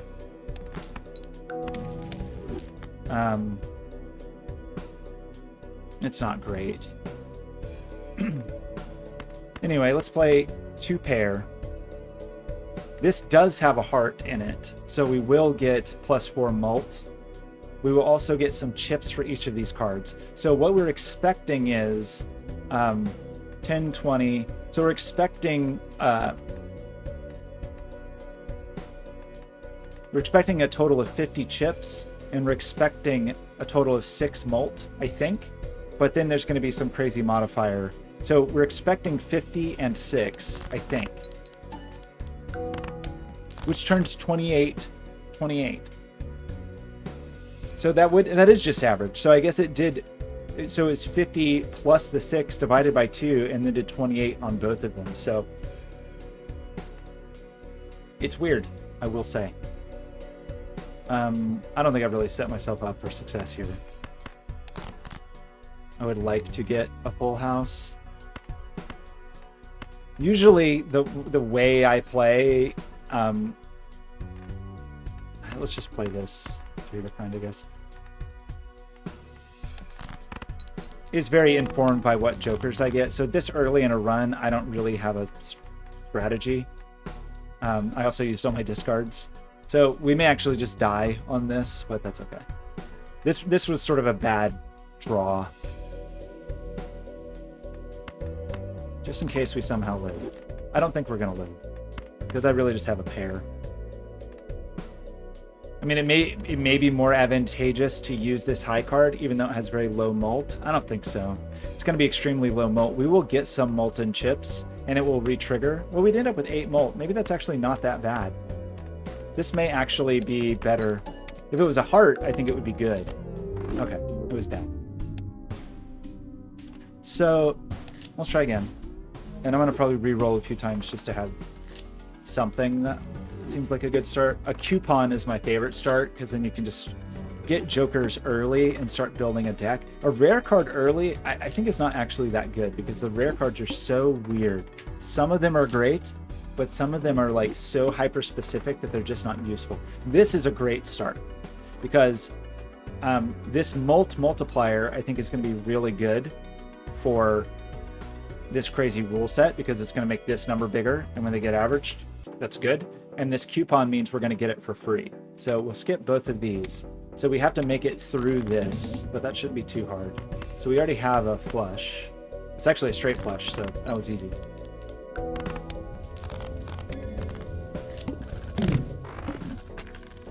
So this is not a bad card to have. So I'm fairly pleased with that. It's not my favorite, but it's pretty good. Because we can increase so the reason I like this card versus some many others we could have gotten, it actually will get more powerful as the game progresses. It also has that 1.5 multiplier. This is, we'll take it because it's free. Sometimes this can be useful depending on how you're playing. Hopefully we get another Joker that is good. So I don't typically like this one because I don't skip packs a lot, but it's a way that you can basically turn money into mult. But I think we want cards that multiply mult, not add, I think, ultimately. And so this would be a pretty good card. It takes a while to make it powerful, but this would also not be bad because this will just give us Jokers over time. But I think I want this because it's going to be guaranteed multiplying mult. So if I take a card out of this deck, it's going to increase the power of this card essentially.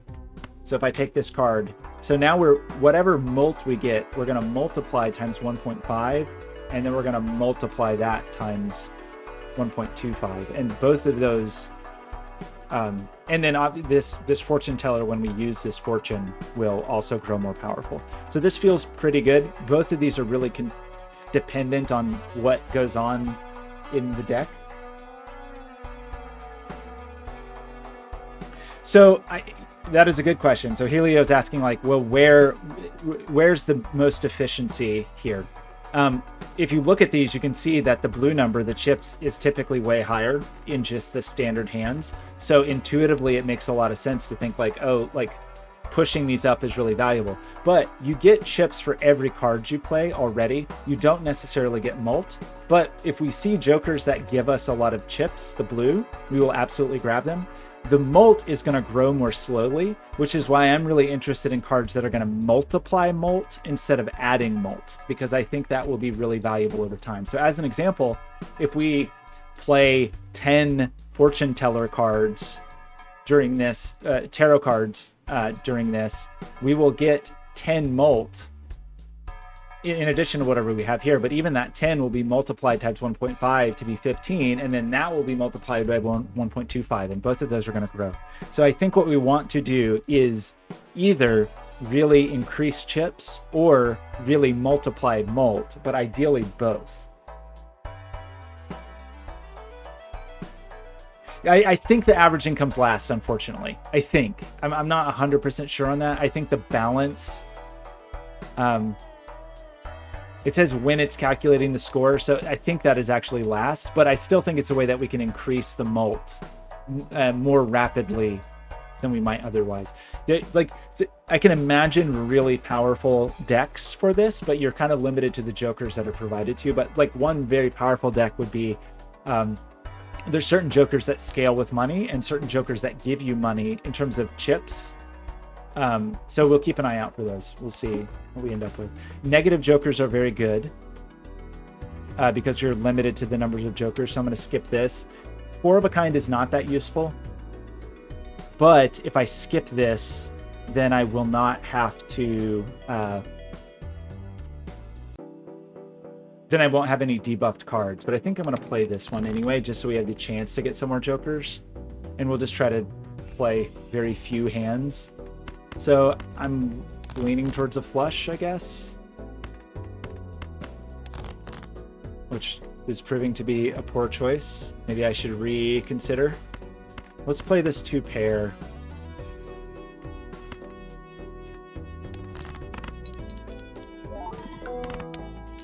So that was not very good. Oh shoot, I should have played this early. Let me think about that for a second. So let's play this and increase the strength of this, which is going to give us mult here and is going to let us have a straight. Although it might be too late to recover.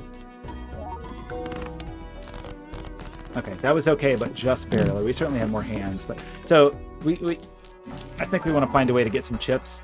This is not so great.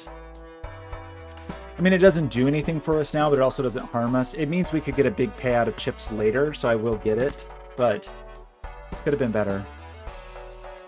We want to play both of these Arcana packs because we want to upgrade that guy as much as possible. So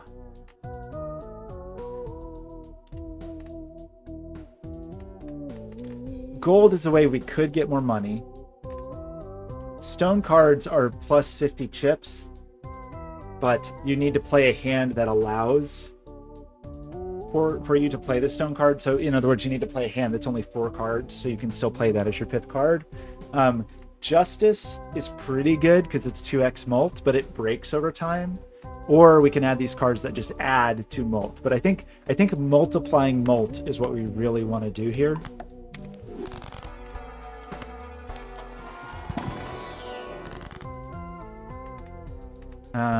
We'll take these 2 planet cards. I don't really have a sense of what planets or what like hand I want to work on scaling.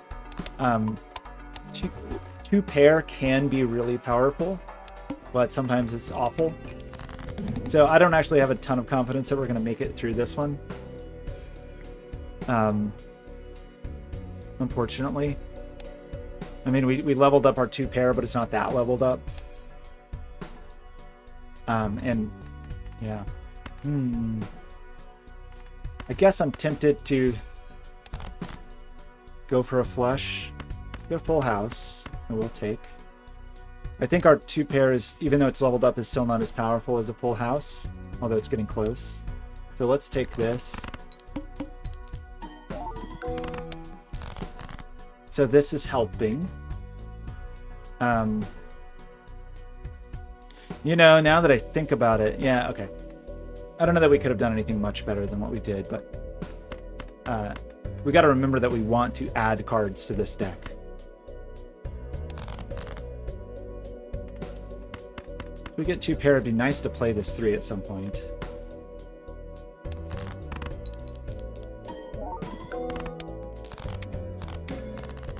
So this is just going to increase in value until we sell it. So later in the game, if we survive, it could be very valuable. This is a potentially useful joker, but unfortunately, we're not getting things that are helping our score. This can help score. It does add some chips, so I will take it. To increase its power, you have to get straights.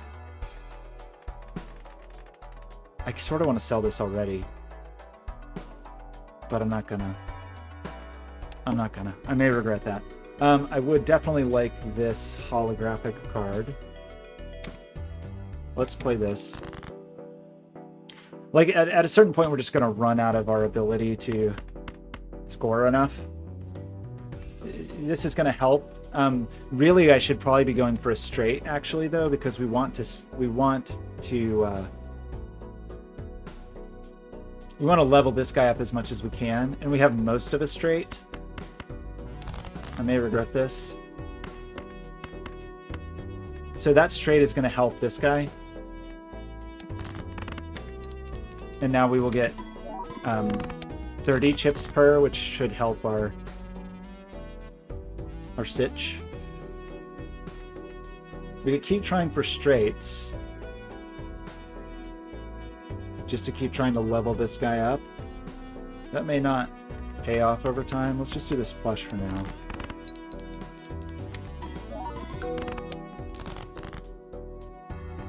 Four of a kind is probably going to be pretty good.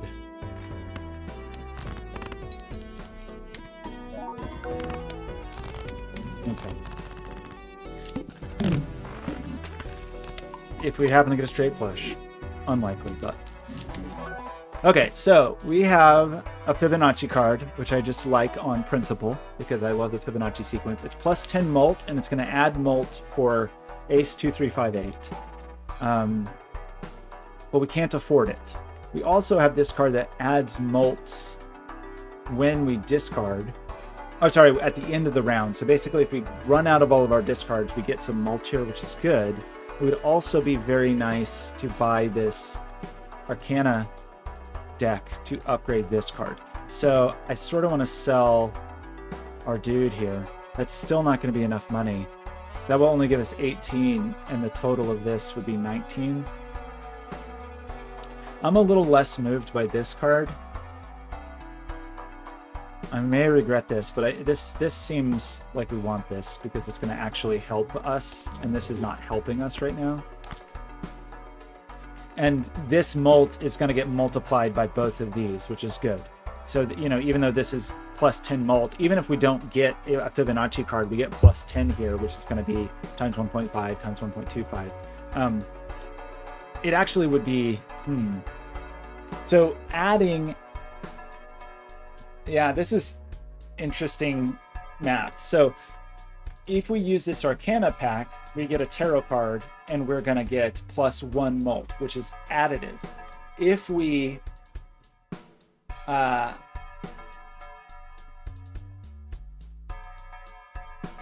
if we play this, we add a new card, which is going to give us 0.25 molt, which is, I think, worth more because 1 molt is 1 molt. That's great. But 0.25 molt, even times this, is worth 2.5 molt, right? So I think it's actually better for us to add cards when we can. I hope that's true. I think it's better for us to add new cards to the deck and increase our molt multiplier rather than increase our molt, which is a weird thing to say. Okay, play only one hand. I think we're going to die. I don't think we're going to do well here. We would need a very good hand. We have a portion of a straight. What have we So the only thing we've really upgraded is the 2 pair.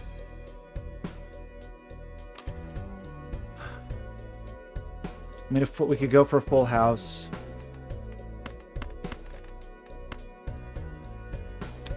Don't feel like we're gonna get this straight. Gosh, we're close to it though.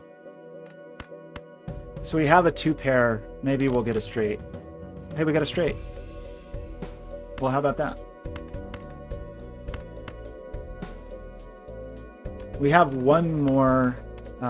Actually, but we upgraded. Is our straight that much better than our 2 pair?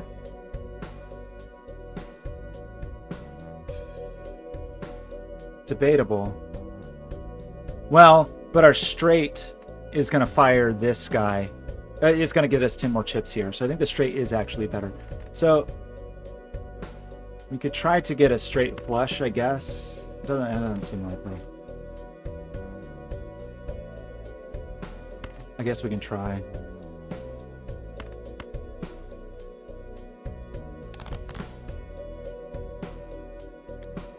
Okay. Well, this is where I really struggle in terms of yeah, Helio's on board with this math. So, and that's only counting just the 10 we happen to get from here, not all other molts. So I think the molt multiplication is what really matters. So I don't know. I think we could really sit through and think about whether this hand is going to win or not. But also, it's the only hand we can play. So we'll just see how we do. Okay, that went well. That was good. But I don't. That's what I just don't have an intuitive sense necessarily. Like, oh, this is going to be great. This is good to have. This sucks. This is potentially pretty good with our current situation. Or we could play this and add a card and get even more molt. On every hand, not just on hands that contained a pair. So I think I'm going to do this. And I like the look of...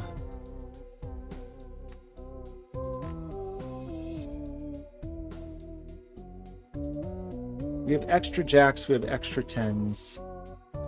Somehow we've lost an 8. Oh, it's because I upgraded it. Sorry, we have extra jacks, we have extra 9s.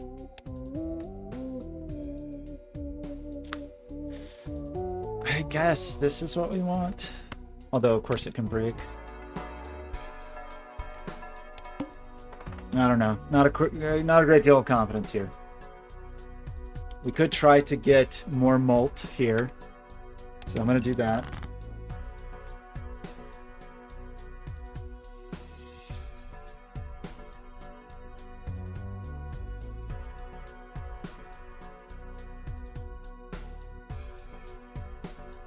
Oh, wait, are you telling me I should have taken the pair?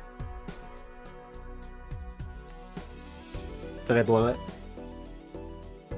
The problem is the pair would only fire sometimes.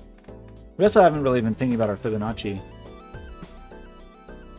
So I guess I'm tempted to go for a flush.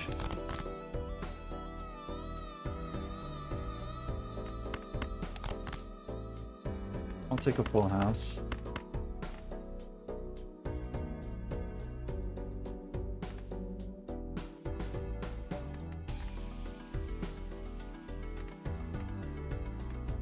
I don't think the order of these matter.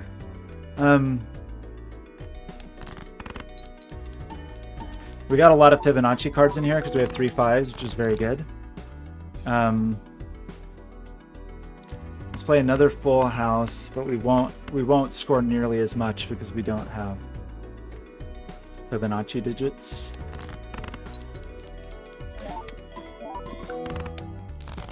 I'm not feeling super confident. I mean, this is a okay deck right now, but it's not filling me with great confidence for the future. Let's keep adding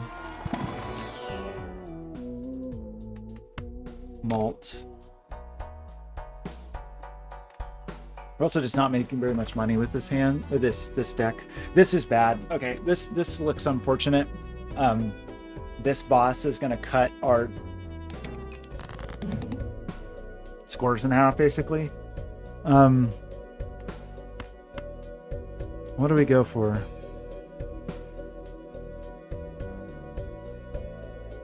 Full house.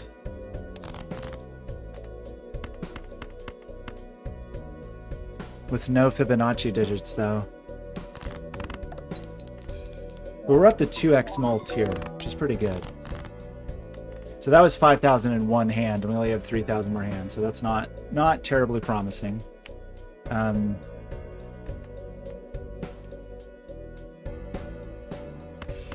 kind of want to get a full house with one of the Fibonacci digits.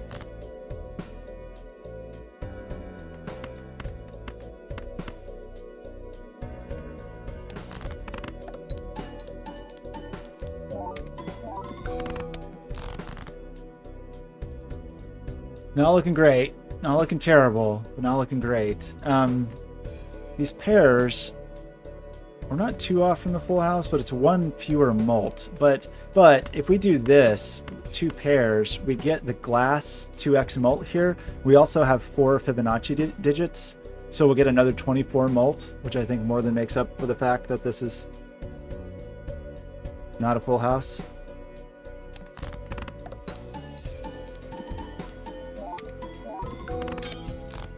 Okay, that was very good, except we broke our glass card, which does not bode well for the future. I guess I just want to keep working on these cards. This one in particular. This foil gives us 50 chips. Seems good.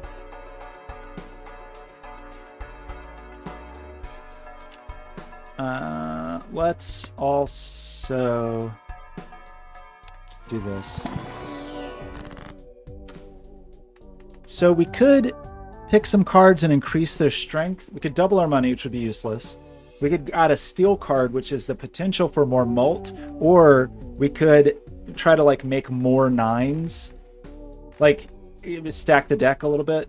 In other words, like make even more 9s, so the likelihood of getting, 2, 3, 4, 5 of a kind on 9s becomes more likely. So that seems like not a terrible idea. Upgrading this 8 to be a 9, for example. And then, is there anything on the... Oh, shoot! I just clicked the wrong button. Oh, no! Okay, sorry. I clicked the wrong button. That's embarrassing. Oh, that's a bummer. We're gonna lose because I clicked the wrong button. That's what I get for talking and clicking. Okay, I don't have a... I may have just blown it.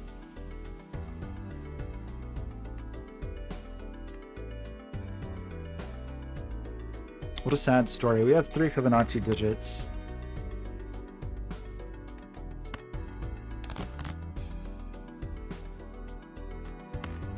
which is cool and all.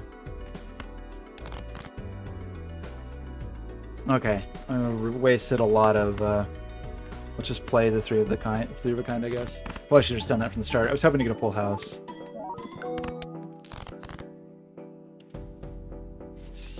But actually, we decided the 2 pair was not too different, right?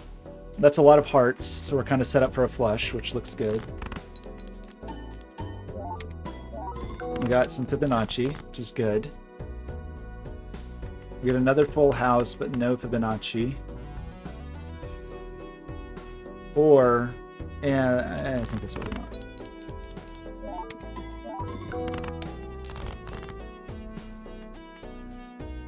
Four of a kind. Should be plenty. Our print finished.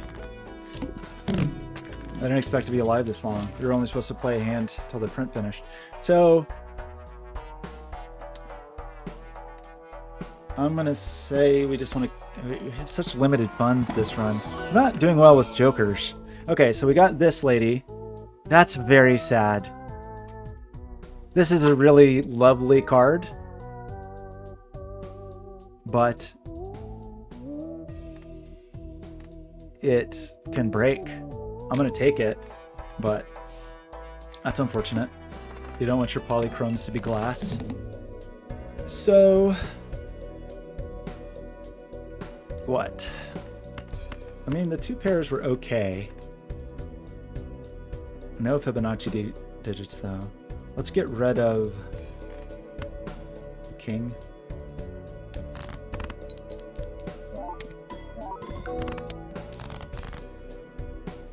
Not looking good for. We unfortunately we haven't gotten any. We've gotten nothing that makes the poker easier. Like sometimes you can get things that will make it easier to get certain kinds of hands, which is what I usually hope for. So, for example, there's a card that makes excuse me, clubs and spades the same and hearts and diamonds the same, so it's very easy to get a flush. We just haven't been getting cards like that. So I'm sort of, I'm not loving the look of this hand. I guess I'm kind of tempted to just keep the pair and keep the Fibonacci digits.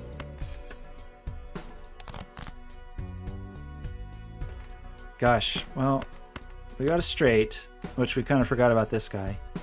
We don't even have all our jokers. This is a very weird run. That gives us 2 Fibonacci digits and gives us our straight. We're up to 2.5 mult here. This ace potentially leaves us for straight on the low end, but okay, I don't know. Confidence, not terribly high. We have our beautiful queen. We did get a straight down here, which is good. We have several Fibonacci digits in that straight also, which is great. Okay, very good. Gosh, I'm tempted to not play the queen because we only need to score 500 and I don't want to break her.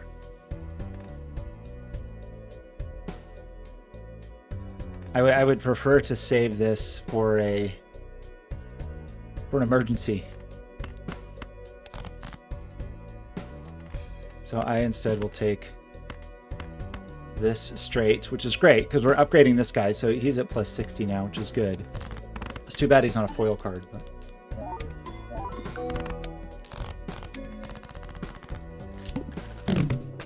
okay, let's take a momentary pause here.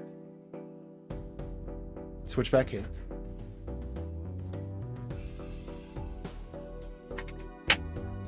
Lock all of our pieces.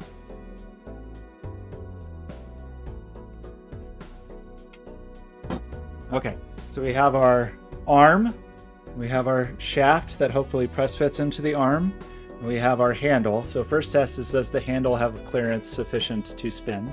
And the answer is yes. Microwave is done. Second is, how is our tolerance now on this? And the answer is very good. Maybe too good. I may not be able to get that off, but I'm going to call that good tolerance. And then the last question is, can I press fit this into this with a mallet, which I guess means it's not really a press fit. I'm hammering it in. I guess I don't have an arbor press. So let's do that. Give it a pop. Give it another pop.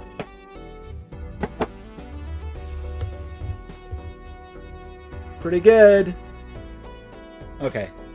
I'm gonna call this adequate.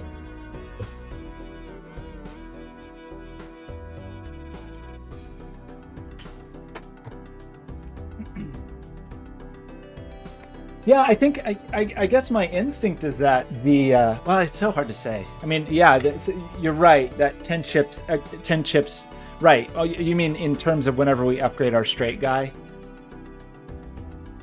that it effectively is 5 chips and 5 malt. I'm sure there's some like perfect strategy for this. Hopefully, we'll get a joker that actually helps us play poker. Yes, this joker is going to help us play poker, because this joker lets us make straights with gaps in them. So this will mean that we can play basically a straight for every hand. The problem is we can't afford this card. So we have to sell one of our cards. That's very sad. This, oh gosh. Okay. Who do we sell?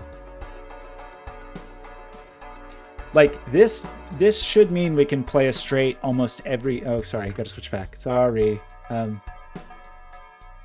Yeah.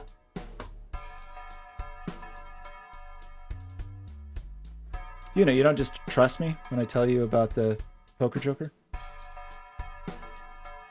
Oh no, I gotta fix, alerts are broken, the bot's broken. Sorry, this one, shortcut, allows straights to be made with gaps of 1 rank. So, and it's not even just that they have to have spaces in them, they can be whatever. And so I think this will synergize well with Fibonacci as well. The problem is I can't afford it, so we're gonna have to make $4. So who do we sacrifice for $4?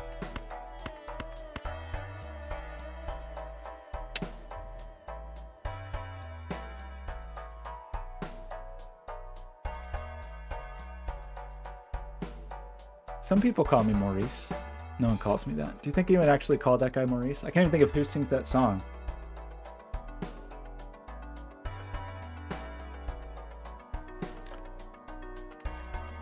So here's the thing. We need $4. I would be tempted to sell this joker because it doesn't have foil, but it's only worth $2. So it's not enough. And the straight will synergize really well with this. So then we have to ask, who do we sell here? This has mult. This has mult multiplication, which is very powerful. This has mult multiplication, which is very powerful. So I think we have to sell the Fibonacci card because it's just additive, not multiplicative. Although this helps average up. This is a hard one. Steve Miller Band. Thanks, Ben. Obviously, Steve Miller. I couldn't. I thought it might be like the Maurice Miller Band. Ben has a job now. Shouldn't he be working? I already did my work for today, which was this. I'm very excited by it. Done.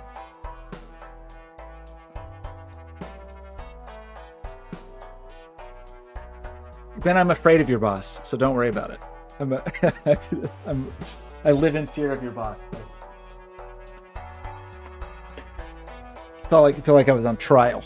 So I'm going to say we sell the Fibonacci card, which is insane to sell a foil card. But I think we have to do it. I think it is the least valuable of these cards. Arguably, this is the least valuable, but it doesn't give us enough money. So I think we sell this. It's sad. This is going to pain me to do this. We're going to end up with some hand that is a perfect Fibonacci hand. And then we actually couldn't have a Fibonacci straight, I guess. You could with repetition in it. Oh no, you couldn't. Even with our gappy card, we still couldn't do it. So I'm gonna sell this, and it's gonna be very sad. And I'm gonna buy this, and feel sad about it. But I think it's gonna help us over time, especially if we get one more card that helps with straights. It also could be that we just die now. So we could skip the blind. I think we should play this just to see how we do. I don't know how. I'm worried about it. It's a bad start. Let's play the flush to start with, I guess.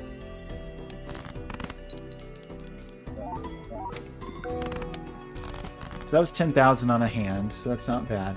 So what we can do now, though, is stuff like this. Oh no, we can't. Sorry. We definitely can't. I was for some reason thinking we had an ace or something. I don't know why we thought we could do that. There's another card that lets you, if that pairs really well with this, that lets you do a straight in 4. But we obviously don't have that card. So, but I think I want to be down here. So let's discard these.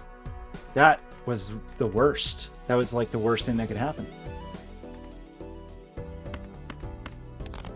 Discard all of those. Okay, so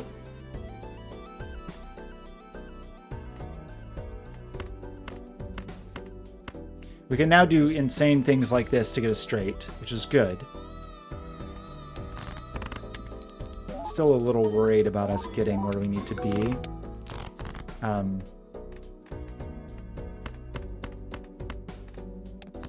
But it's going to make playing the game way easier. And it's really going to pump this guy. Pump this guy. It's a weird thing to say, but you know what I mean. Okay, we got a Celestial Pack. And Celestial Packs are either like the worst possible thing and completely game-breaking. They're either game-breaking in a very good way or a very bad way. So I'm going to take it. These do not look good. This one is going to just kill 5 of our cards, but give us 20 bucks. Which, if it destroyed this one, that would be a little sad. This one destroys a random card in your hand and add in 4 enhanced numbered cards. So that seems good.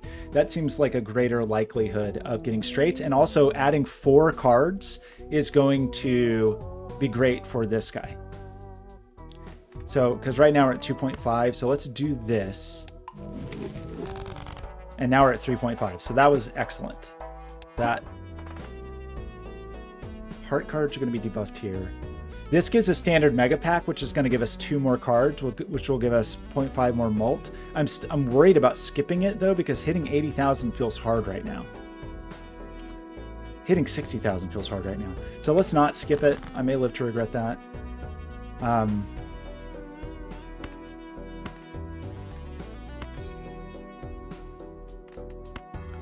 Can't quite get to the wish straights could wrap around. Let's ditch these. I probably should say, oh, there's our beautiful queen. I don't want to harm the queen though, if I can avoid it. We don't have to play the queen. I just want to save the queen. I just want to save the queen, that's all. It's not going very well in terms of just getting straights. It's not, I do have 2 pair. I don't really want to play 2 pair. I kind of only want to play straights.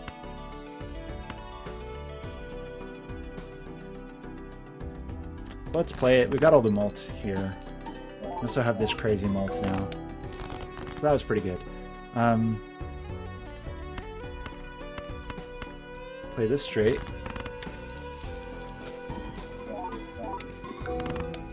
Okay, I'll just finish this. Probably should have changed where I'm streaming on Twitch.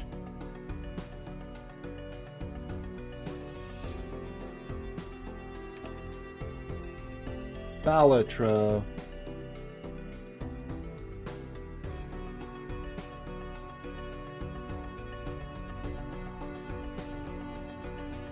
Plasma deck and chill. Okay, so hello? What are we doing here? 40,000.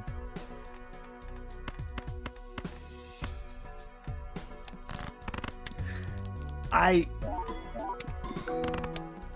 self-conscious about these decks where you don't have to think about poker anymore, but like the poker is sort of the least interesting part to me, so I don't feel too bad about it. Another discard would be kind of useful, but it's not. I think what's actually useful is more cards to get our mult up here. A wild card could be useful in the future for if we're trying to get a straight flush. We also have gotten so few planetary cards this run, which is surprising. Like, we haven't upgraded anything here, which is sort of crazy. That's pretty unusual. Okay, we have a bunch of debuffed cards, which is a sad situation to be in. Kind of think we should just rid ourselves of them.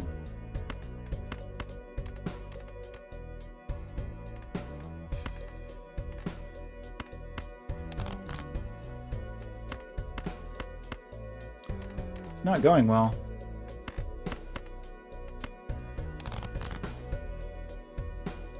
Wow, that was very bad. What do we do? Almost have a straight flush. That's what I was hoping for. Guess let's just play this and just try to get that straight flush. That was a bad hand. We still got 10,000 for it, so I'll take it.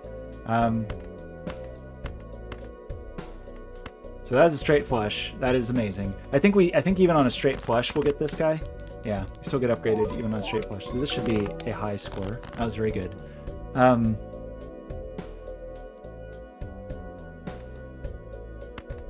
want another one. Oh, we used all our discards. Shoot. I guess let's just... We don't have much to score.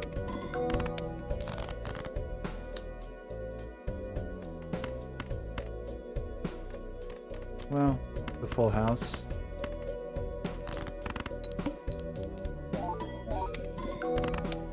Okay, that went reasonably well. So okay, we haven't gotten all of our jokers. We haven't upgraded anything. It's a very unusual run in that way.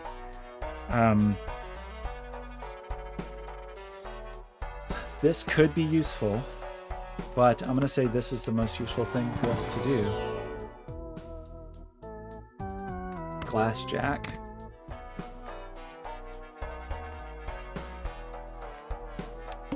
I believe we're just never getting quite ahead on this run.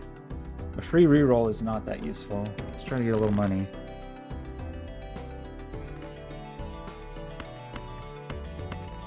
I don't want to use that queen yet. I may regret this, but I just don't want to.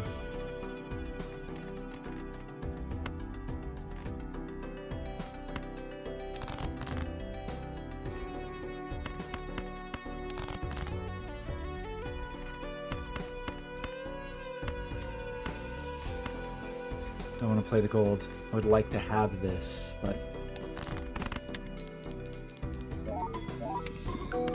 we're kind of all in on straights. It'd be nice to be able to upgrade our straights. We have most of a flush. I may regret this.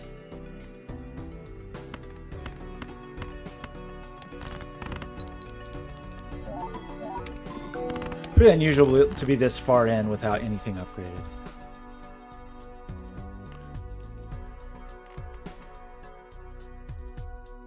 Unfortunately,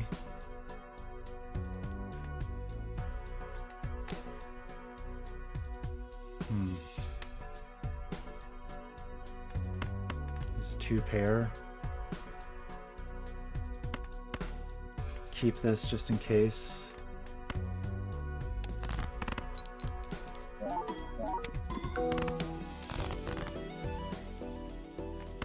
Pair again, fine. Okay.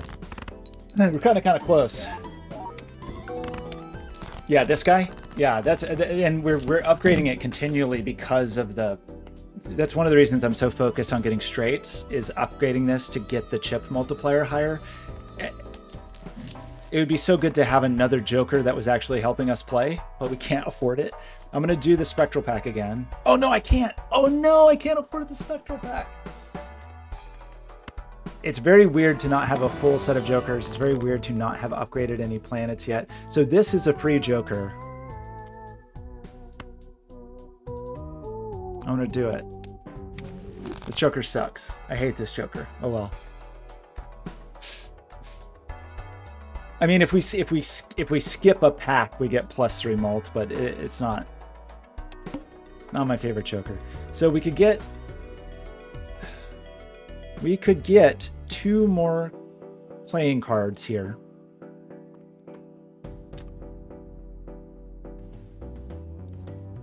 To bring this up to 4.5. We have a useless Joker. We could try to play this and maybe make enough money to buy something, but I feel like we're not going to be able to.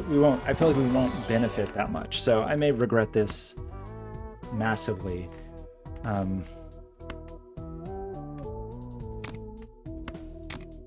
Okay. I don't have a tremendous amount of confidence that we're going to make it past this.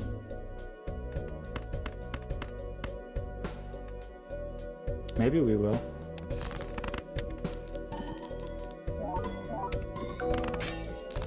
We broke our friend, but debatably worth it.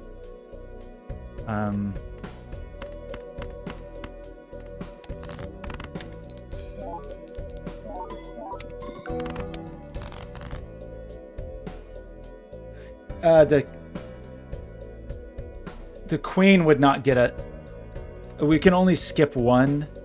Oh, I'm sorry. Yeah, you're right. I should have done that. Oh well. Maybe I blew it by not choosing the right straight. We only have one more hand. Does not look great for us. We do have a 4 of a kind here, which is better than a straight by far in terms of the chips.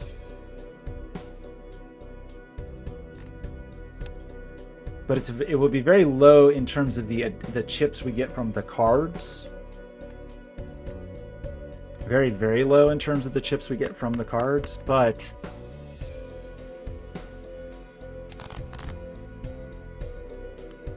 feels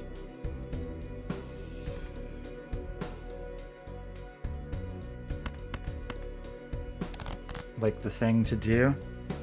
Or a full house.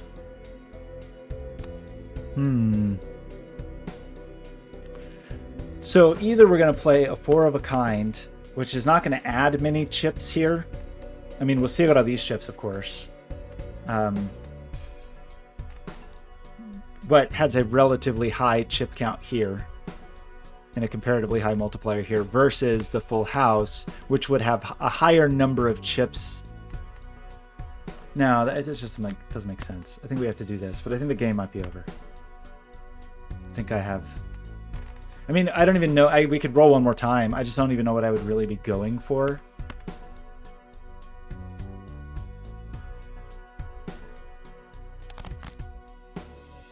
We have a 5 of a kind. I wish you could play a 5 of a kind. Wait, you can. Wait, you can play a 5 of a kind? That's not even on the map. 5 of a kind is a secret hand? How does that work? Okay. Well, we have a 5 of a kind. This looks pretty promising. That's pretty high in the chips department. And we're going to instantly add another 160 to that. So our average will be quite high. I don't know. I'm going to play it. I don't know what's going to happen.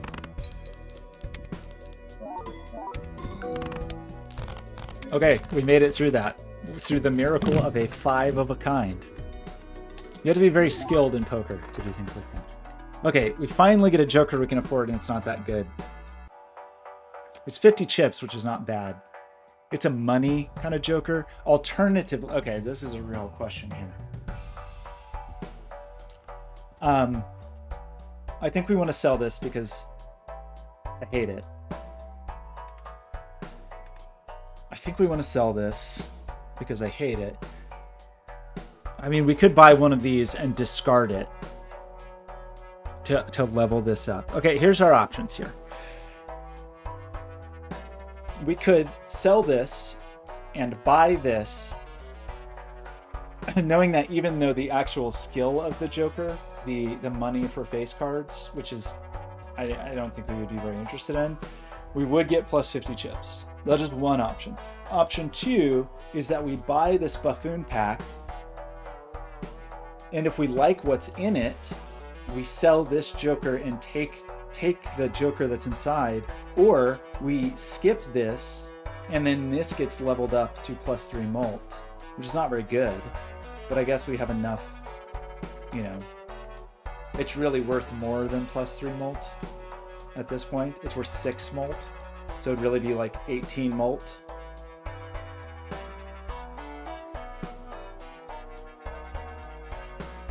Helio, it definitely could be. It could be. It's always a trade-off of like what the risk of the blind versus what the benefit is. So you may be right. And just to try to level that up, I definitely do that with some cards. That there's one that you level up the what you're skipping 2 things. Because you're not just skipping that, you're also skipping what you could buy in the store. But if you don't have any money, that doesn't matter. And you're also just risking losing. So it's really as a trade-off of what it comes down to, how valuable you think the bonus you get for skipping the blind, which is always a guess. I think the best thing we can do here is buy this, and then we may or may not take a Joker out of it. This Joker is amazing for this run, I think. It melts very quickly every hand. But for the next few hands, at least, it's plus 100 chips, which seems pretty valuable for the situation we've got going on. This guy is 12 molt for a straight, which we want to lean into straight. I don't think either of these are valuable. I think one of these two seems wise. So I'm going to sell this. And then we have to discuss what is better here. 100 chips. I think chips are worth more, right? In this situation. Because like you were saying, 100 chips is essentially 50. 100 chips is like 50 molt, right? Yeah, it's definitely designed. It's definitely a roguelike for sure. So this seems very valuable. The problem is it degrades over time. So we need to win before this is worthless, I guess. So that's another reason to potentially skip, because every hand we play, this will melt. Also, unfortunately, this is tragic. The final boss, we'll have to sell one of our Jokers, which I guess would be, oh God, I don't even know what would we sell. I guess by the time we got to the final boss, we might want to sell this.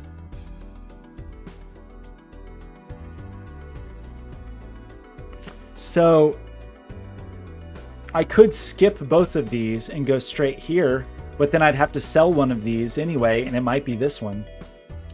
Or I could play these hoping for, well, if I skip this, maybe I get a better Joker. And if I skip this, maybe I get a better Joker. So I do have the possibility. What would be perfect here is a negative Joker that we didn't care about very much. Yeah, so maybe I play. Well, but then that's also saying like, well, what is the value I could get out of this? I could get a little bit of money and maybe a little bit of leveling up of my straight, but at the cost of an uncommon Joker, which some uncommon Jokers are very good, but unless it was also a negative Joker, we'd have to sell somebody anyway. So I guess let's just play. Let's play this game.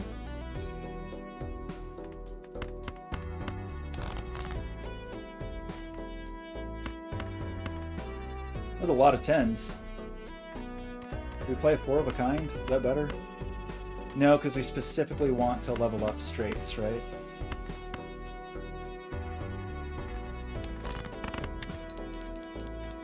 I don't know if I made the right choice. Very possibly very bad choice. That was a lot of points though, and that's good. Like, ice cream's doing work.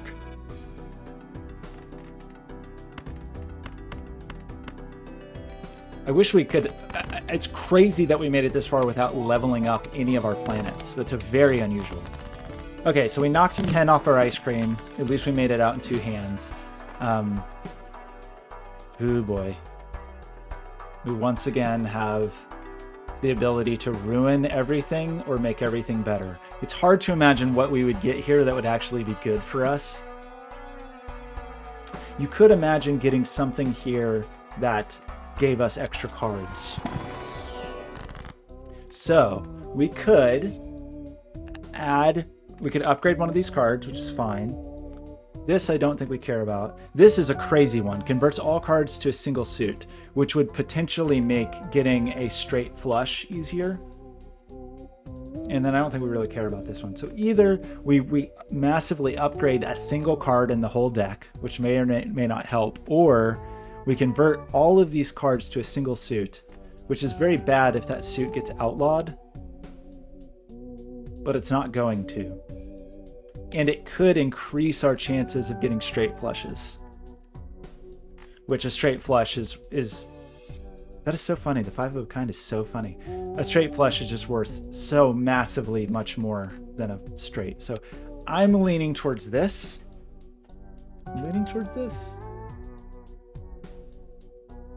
Yeah, right. It's a trade-off between Ronald and ice cream at this point. It's a tricky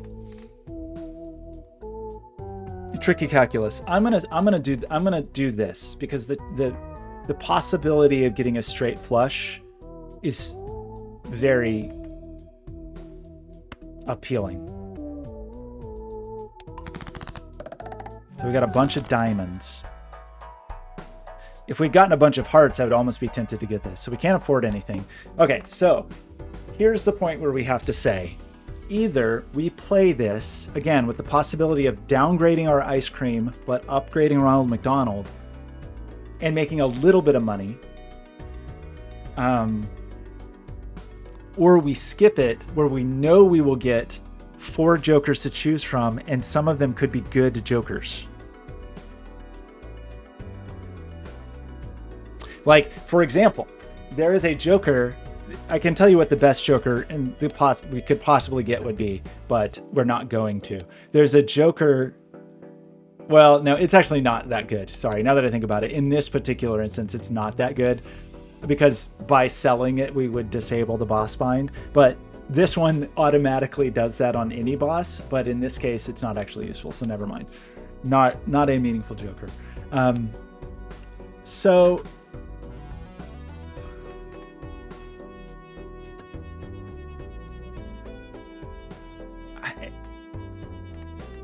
It's hard to know. We're going to have to sell this anyway.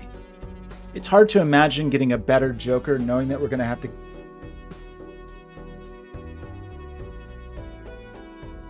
Well, we already have our 5 out of 5, unfortunately. So we'd have to sell one of these to get an additional joker. Unless the one thing that could happen that would be amazing is if we got a negative joker in here, which would let you have a 6th joker out of 5, but that's a relatively low chance, especially if you don't. If we have any redeem, there's a voucher you can get that makes certain things more likely, but I guess my inclination is to use this as an opportunity to upgrade Ronald, knowing we probably have to sell ice cream. That's my inclination. It's hard to imagine what we would get here that would be like incredibly valuable. Like, we don't have enough money for any of the multiplier ones. There is a baseball card player that lets uncommon cards give you more mult, but we only have 2 uncommon cards. Like, I'm leaning towards just playing this. What do you think?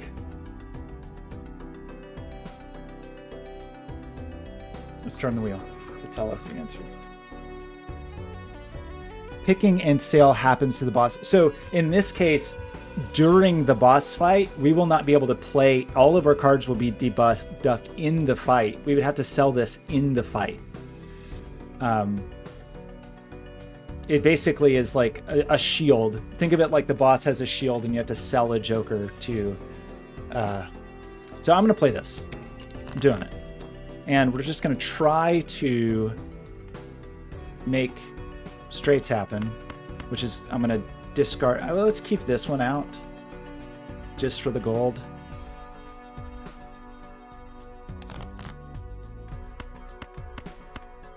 Oh, that's not a straight. There's 2 cards between those. This is, though.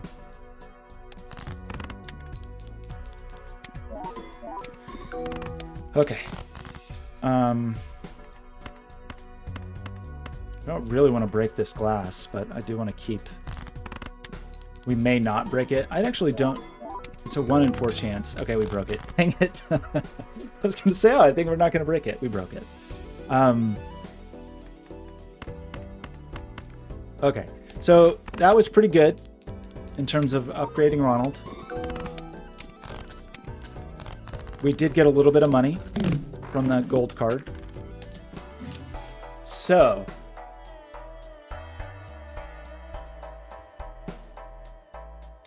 Yeah, debuff means nothing. Nothing triggers. Even special abilities on the cards won't trigger. The debuff just means the cards are useless, basically. They can still be used to create a hand. Like I could create a straight of debuffed cards. I just would get no score from them. So we have 2 options here. One is that we buy both of these and hope that we can upgrade a straight, which would be a pretty big deal. Like we could upgrade this base mult, which would be very good. Or... we could... Okay, here's my plan. Are you ready for the plan? I think this is the plan. We know we have to still... Yeah, they would let you count to form straights. You just wouldn't...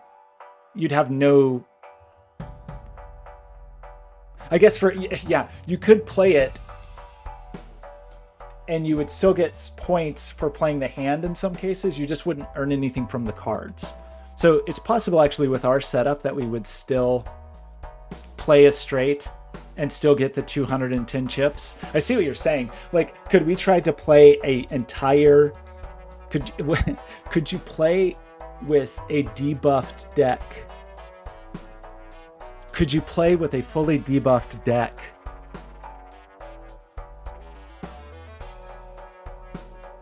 Maybe?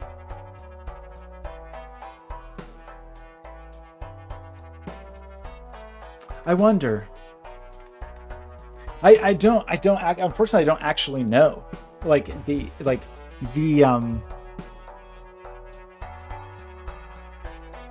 I guess we would still get... It also means we're not getting any... That's really interesting. I hadn't actually considered that thought. The thought of deliberately playing debuffed.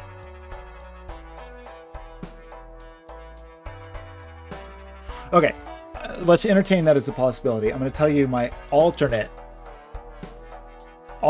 thinking is sell this, buy this, which lets us go into debt, open both of these, and then re-roll to see if we get a better joker. And then when we sell this, we won't care. It will not be sad to sell this. I guess you know what, we still can do these either way. So let's do these either way. And that's a bummer. I mean, maybe we'll get a straight flush, but I was really...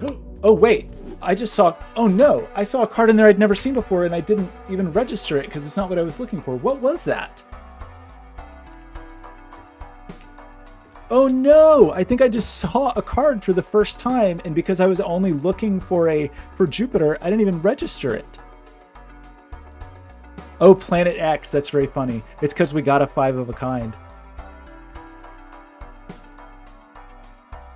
I see. So that would upgrade 5 of a kind.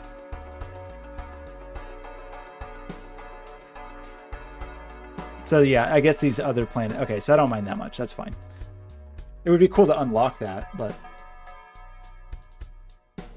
Okay, so that was not that helpful. Maybe it will be. Maybe a straight flush will save the day. But I'm definitely taking this Jupiter, which is very good because that just increased the base value of our straight. So I'm willing to go in and try this crazy plan of Helios.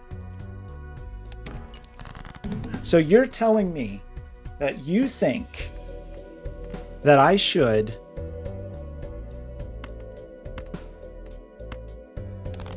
try to play a fully debuffed hand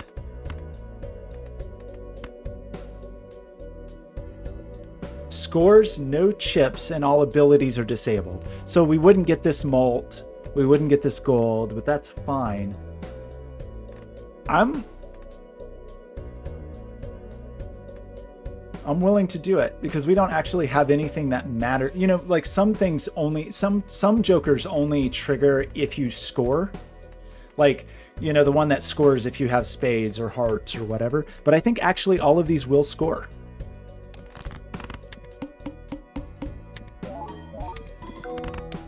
That is amazing. It couldn't be 75.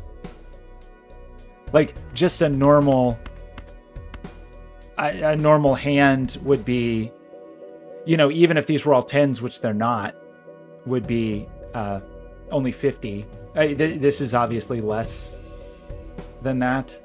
So what, 26, 32, 37, something like that. None of these. This is insane. This is normally a thing I would never even consider doing. Oh, actually, this one would give us double molt. This glass card would give 2 times molt. So maybe it's actually better to do this and keep these like more valuable cards for the moment. I would actually it would be incredible to get a straight flush, but the problem is we're coming up a little bit short of where we need to be. I mean, we're actually like very close. Extremely close to.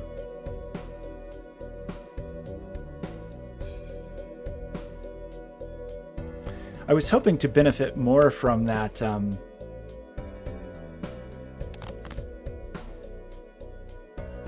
conversion we did.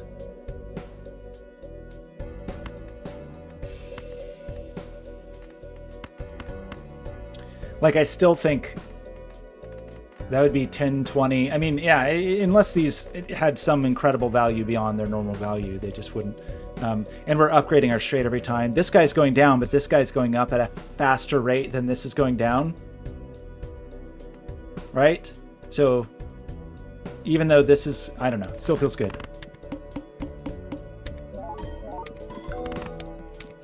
I think we're going to get this. Helio. Yeah, if we have a hand that is truly great, but I don't even know that it's going to be great enough to matter. Like, I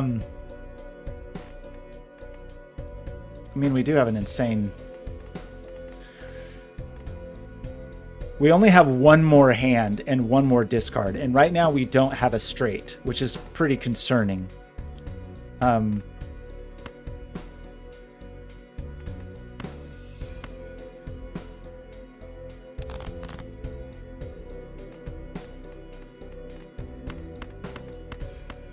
So the question is what is the value of this truly? Because this is still plus 60.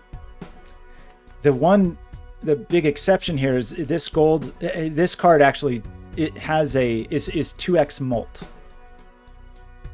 Now that molt comes before all these others, but you know, we'd multiply. I still think this is the thing to do. I still think this is the way to play, and I think it's going to be fine because we've been increasing this faster than we've been decreasing this, right? So I think this is going to be fine. It's going to be very sad if it comes up slightly short. Okay, that was amazing. Helio, your crazy scheme paid off.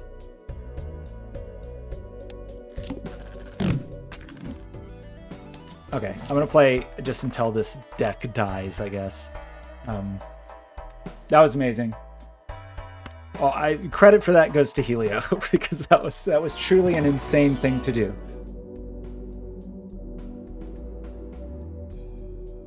Yes, I did miss the 2x molt with the debuff, but I think the chips were still worth more than that because we were still at 60 chips.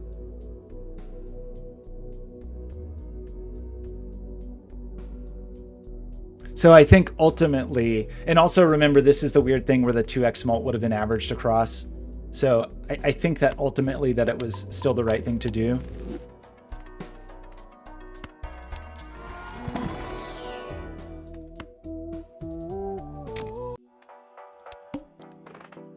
Two pair. We're getting untenable in our.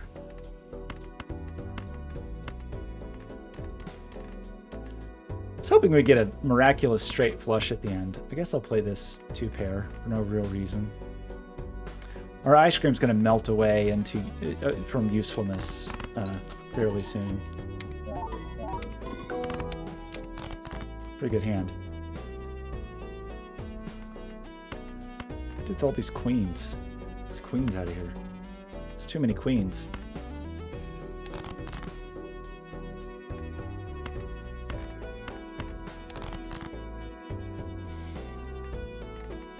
This is not going very well. Just give me some. I just want a straight.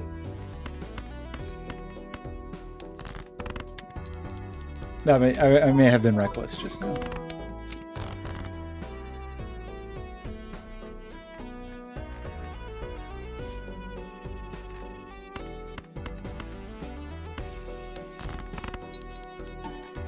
This is all just lets you continue playing, so I don't actually care if we die here. By the way, that's why I'm not being very careful. Wait, what?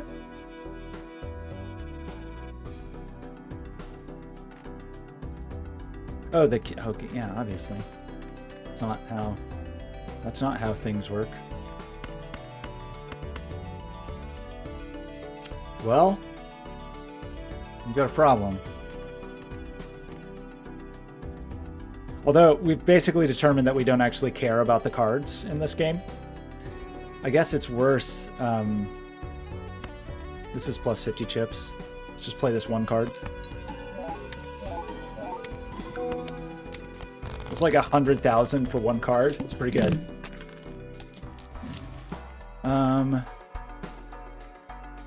The most surprising thing is how little money we've made so far.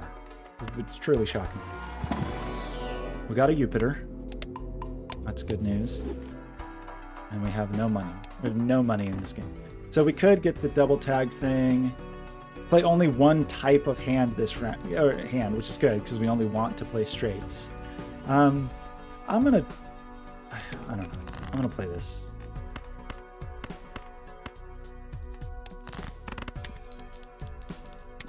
Wait, why do I? Oh my gosh, why did I upgrade Jupiter? We're not upgrading flushes. We're supposed to be upgrading Saturn. That's very embarrassing and silly. Why did I do that? Here, just to make me feel better.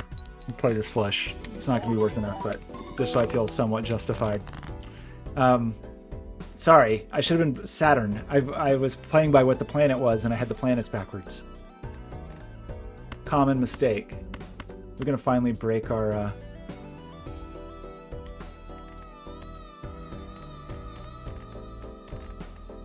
our fancy cards.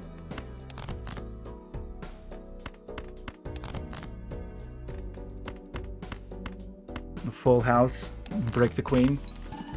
Our ice cream's gonna fully melt away soon. That was not a good hand. Or mediocre.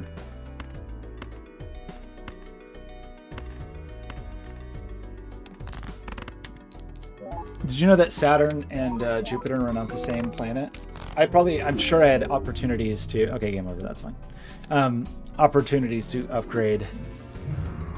So, unfortunately, we didn't unlock anything with that. We did get our white chip for the plasma deck. I have one more deck that I have to unlock that I know of, which I will probably do with the checkered deck because it's kind of easy. But We had to win on purple, which is scary. But I need to stop. I meant to just work today, but here we are. Helio, thank you. Ben, and Life is Yours. Draclin, thanks for stopping by, everybody. This was never supposed to be a game stream, but enjoyed it. And Helio helped me get the win with the plasma deck that was eluding me. How do I... and then, yeah, what were we actually talking about? Was this, right? I know we did tech. We were, yeah, Balatro. Oh no, Ben, did you start playing it? Oh no. Yeah, so the actual goal was to make this thing. We made this thing. Excellent tolerances. That's my first 3D print project that I put together with a mallet, and it went well. I gotta go laser cut this thing. Probably do that tomorrow. We gotta finish the, this thing is mostly done.